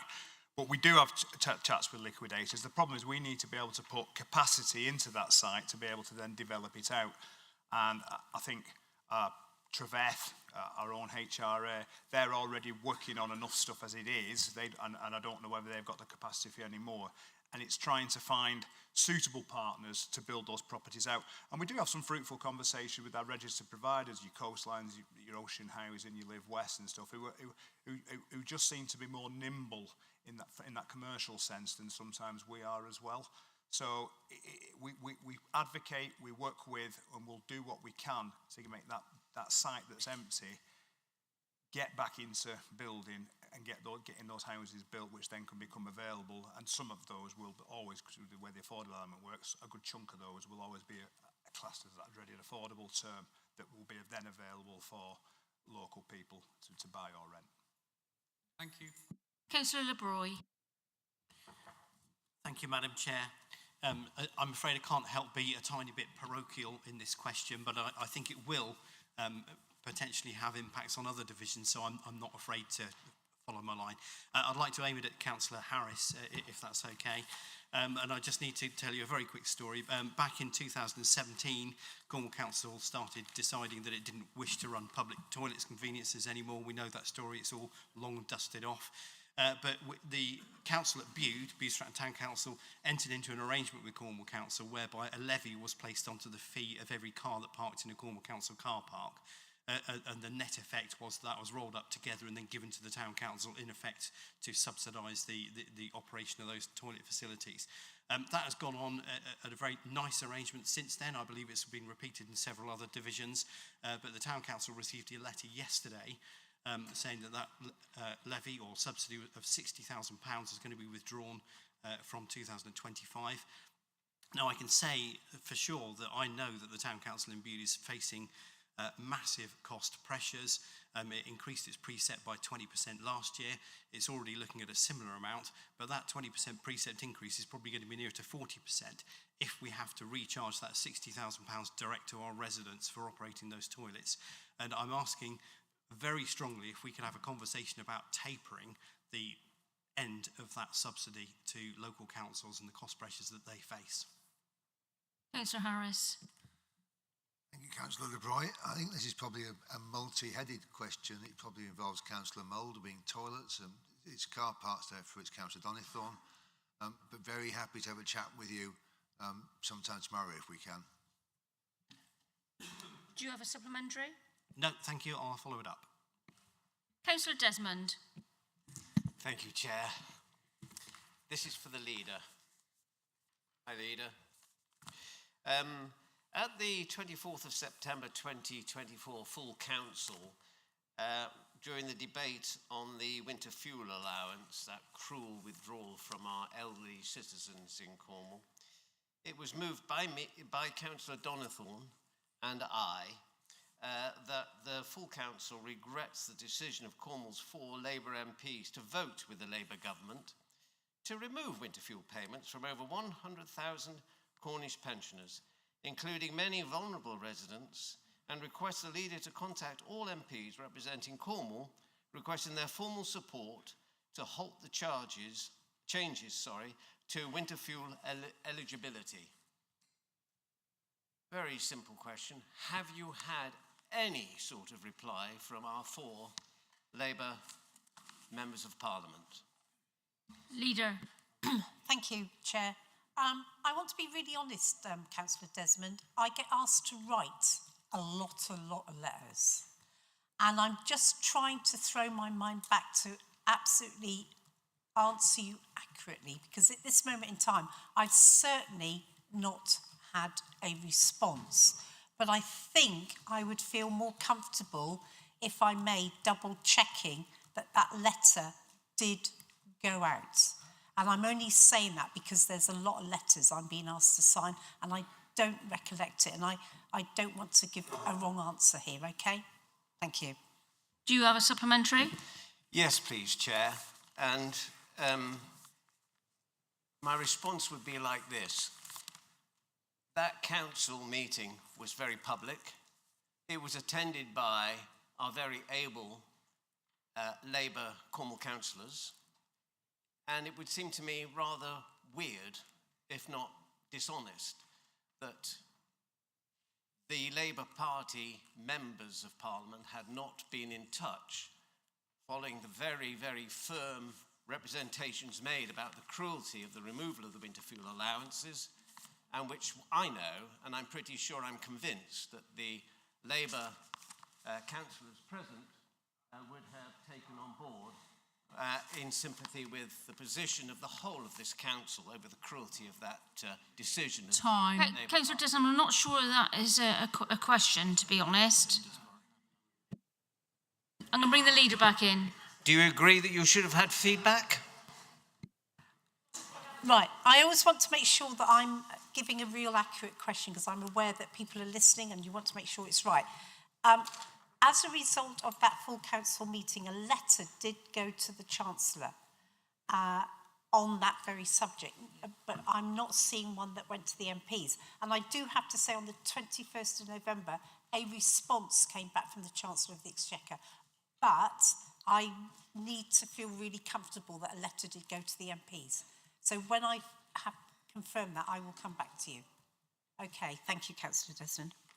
Councillor Toms.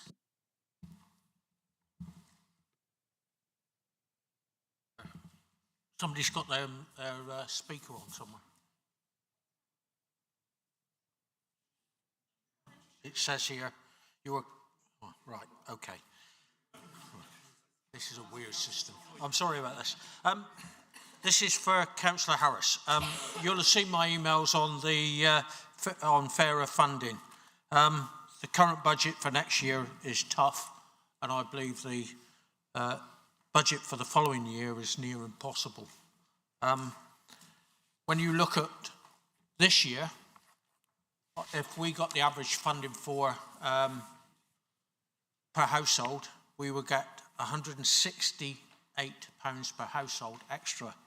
That means that we get, and that would mean that we get an extra £47 million.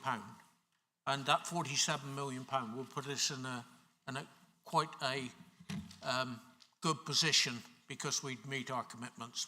It would ease some pressure on us. You might not know that Councillor Baston and myself were meeting with the MPs in January about fairer funding for adult social care and public health. A very key issue, the one that could damage this council even further because of the way that it's a demand-led system. Could we have an impact assessment from officers to really lay down what is the consequences of not bringing that funding up to the appropriate level? Because Cornwall will be in a very bad position, because the older population is increasing by 30,000 by 2032, but the actual population of Cornwall is only increasing by 20,000 by 2032. if you could get a response, that would be great. Thank you. Councillor Harris. Thank you, Councillor Toms. Short answer to your question is yes. I think a fair bit of the information you want, we probably already have in various reports. The government have said they're going to consult on adult social care. I'm not quite sure when that's going to take place. And we will also, of course, know before January the actual details of the settlement, local government settlement, as it applies to us. But I would be delighted to sit down with you and Councillor Bastin and then work out precisely what questions we want answering and TELPing representation. And also, I think, to work with officers to make sure you've got the ammunition, I think, that you need to make your point. I mean, this is the point that, you know, as you acknowledge, Councillor Toms, we have all been making for a long time. Do you have a supplementary? No, Madam Chairman. Councillor Barn.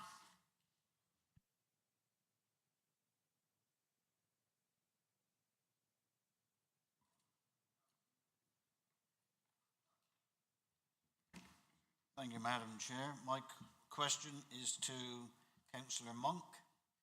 Following on from a question from a member of the public this morning, will he ask housing associations to stop asking tenants to remove the carpets automatically when they vacate the properties they have lived in?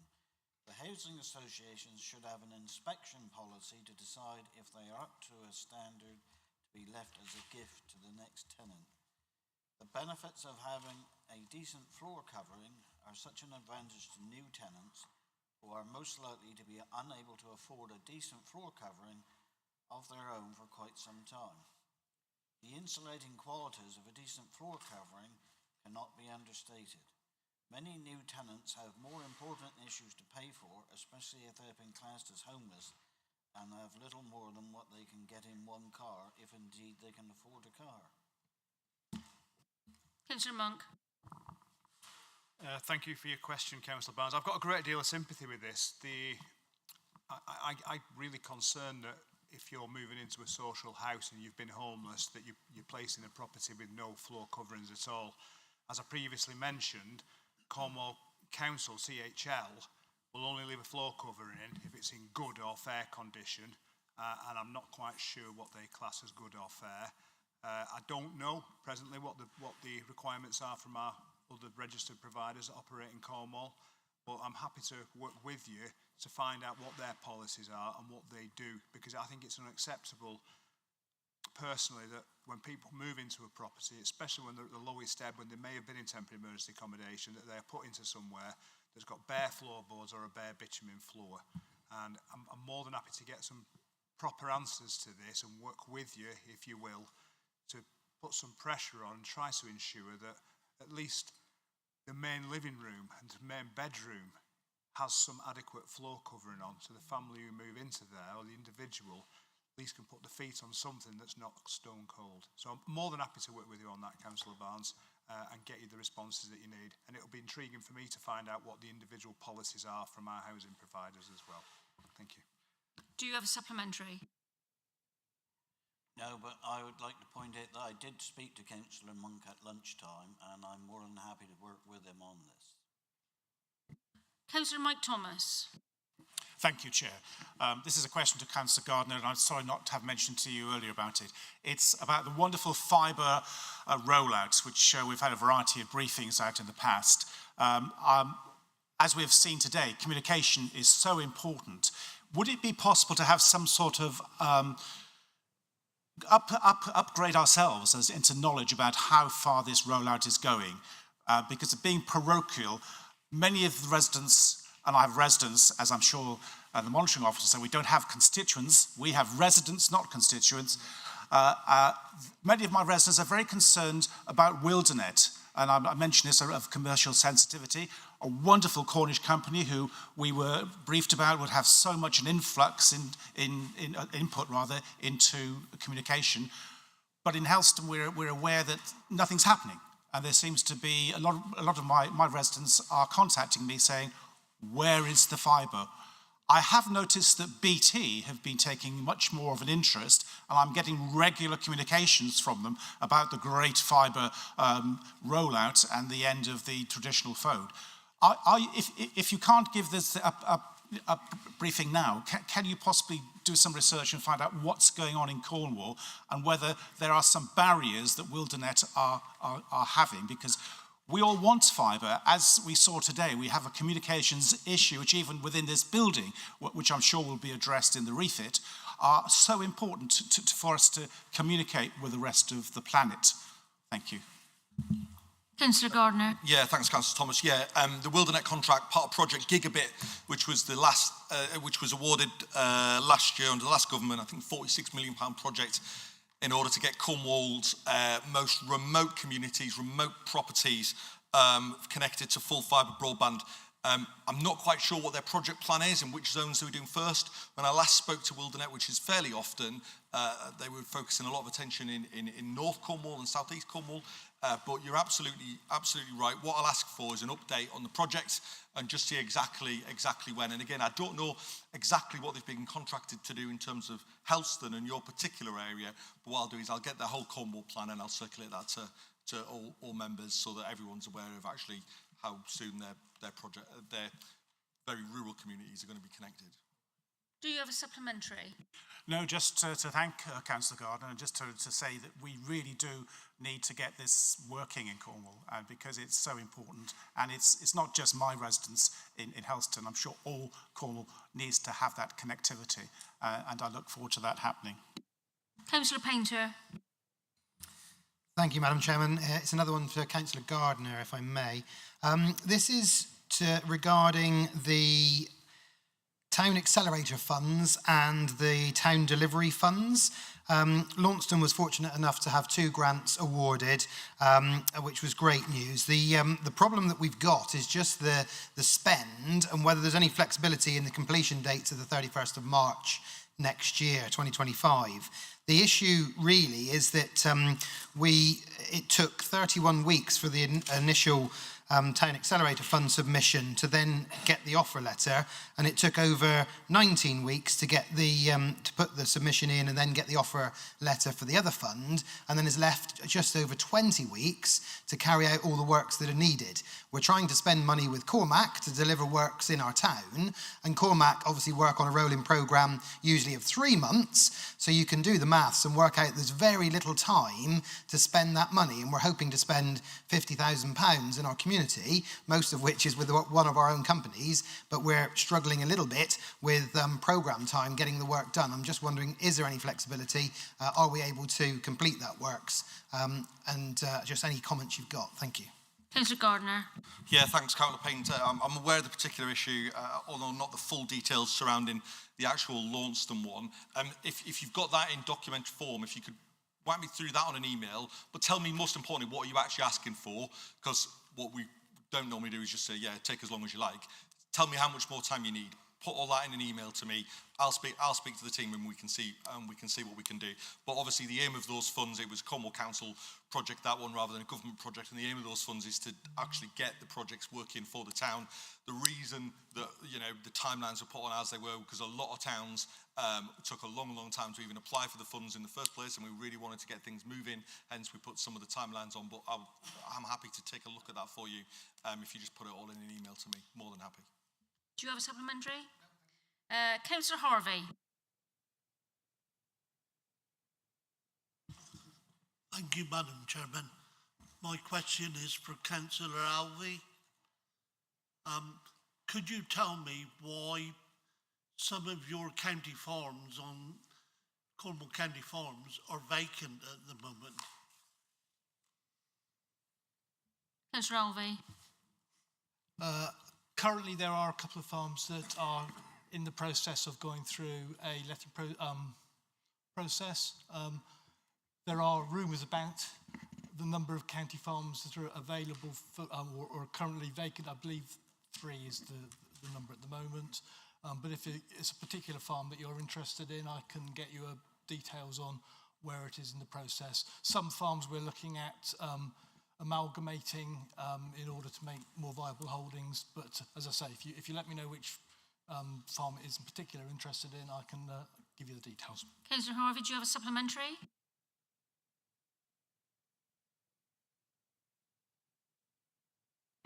I spoke to a tenant at a funeral recently, and the county farms have asked him to stay on in the farm when he was supposed to be gone on the 29th of September.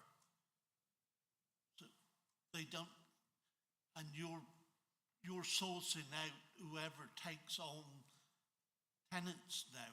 I don't know why that is. Okay, this might be something you need to take off out of the meeting, because I think that it's a bit of a personal nature. Councillor Double. If you write to me, let me know which tenancy you're talking about, I can get an answer to you. Thank you, Chair. Question to Councillor Donathorne. Councillor Donathorne, how will yet another cut, particularly to the £2 bus fare, affect our residents, and what are we doing to support them? Councillor Donathorne. Thank you, Madam Chairman. Thank you, Councillor Double, for your question. I am disappointed that the Labour government have got rid of the £2 bus fare cap. That is very disappointing.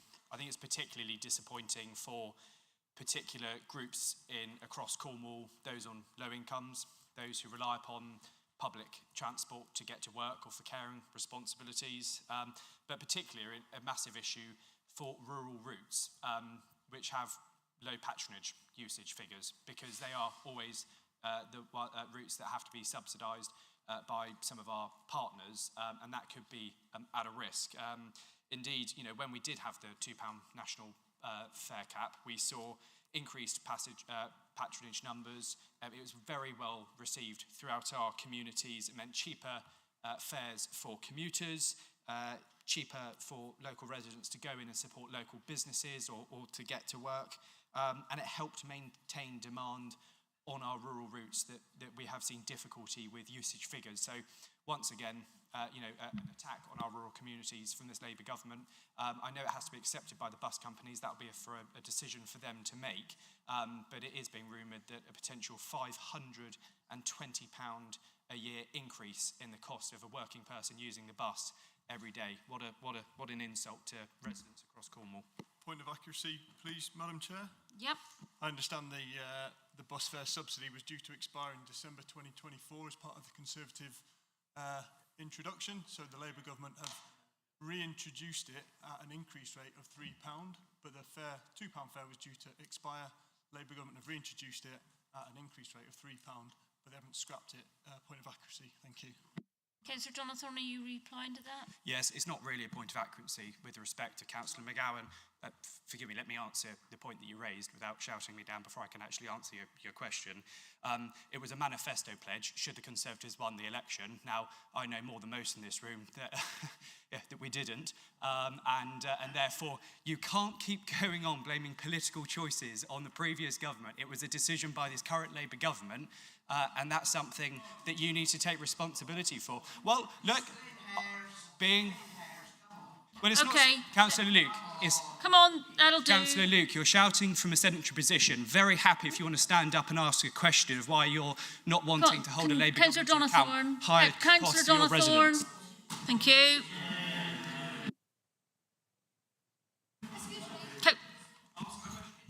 Thank you. You want a supplementary? We can't have any more. Yes, sorry, Madam Chair, I just didn't get an opportunity. I just wanted to say thank you. And there's some questions that have been raised in my head as a result of your response, so I will email you directly about that. Councillor German. Thank you, Madam Chairman. Firstly, may I congratulate Councillor Wells for his elevation. He's done an excellent job as your Vice Chairman today. On political choices, it's interesting that there's £1 million being taken out of the public transport budget for the proposals in the budget for next year. So that's a political choice. My question's for Councillor Gardner, which is hopefully some good news from the airport. Earlier in the year, Councillor Gardner, you were talking very positively about a new tenant coming into the spaceport hangar. So can you let us know, is there a new tenant? Is there a contract? Have they moved in? And if so, who are they? Thank you. Before you answer, can I just say, Matt Luke, you've won the hamper. So please make sure you pick it up. All right.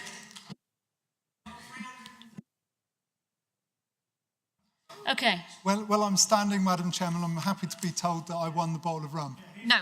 Oh. Councillor Gardner. Do you want me to go?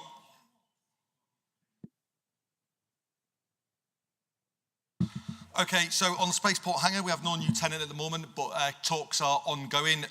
We do now have full occupation on the Spaceport operations facility, 13 tenants there, with the latest large tenant there taking the whole of the ground floor being Avanti Communications, which is a big international company, but there's no new tenant in the hangar itself yet.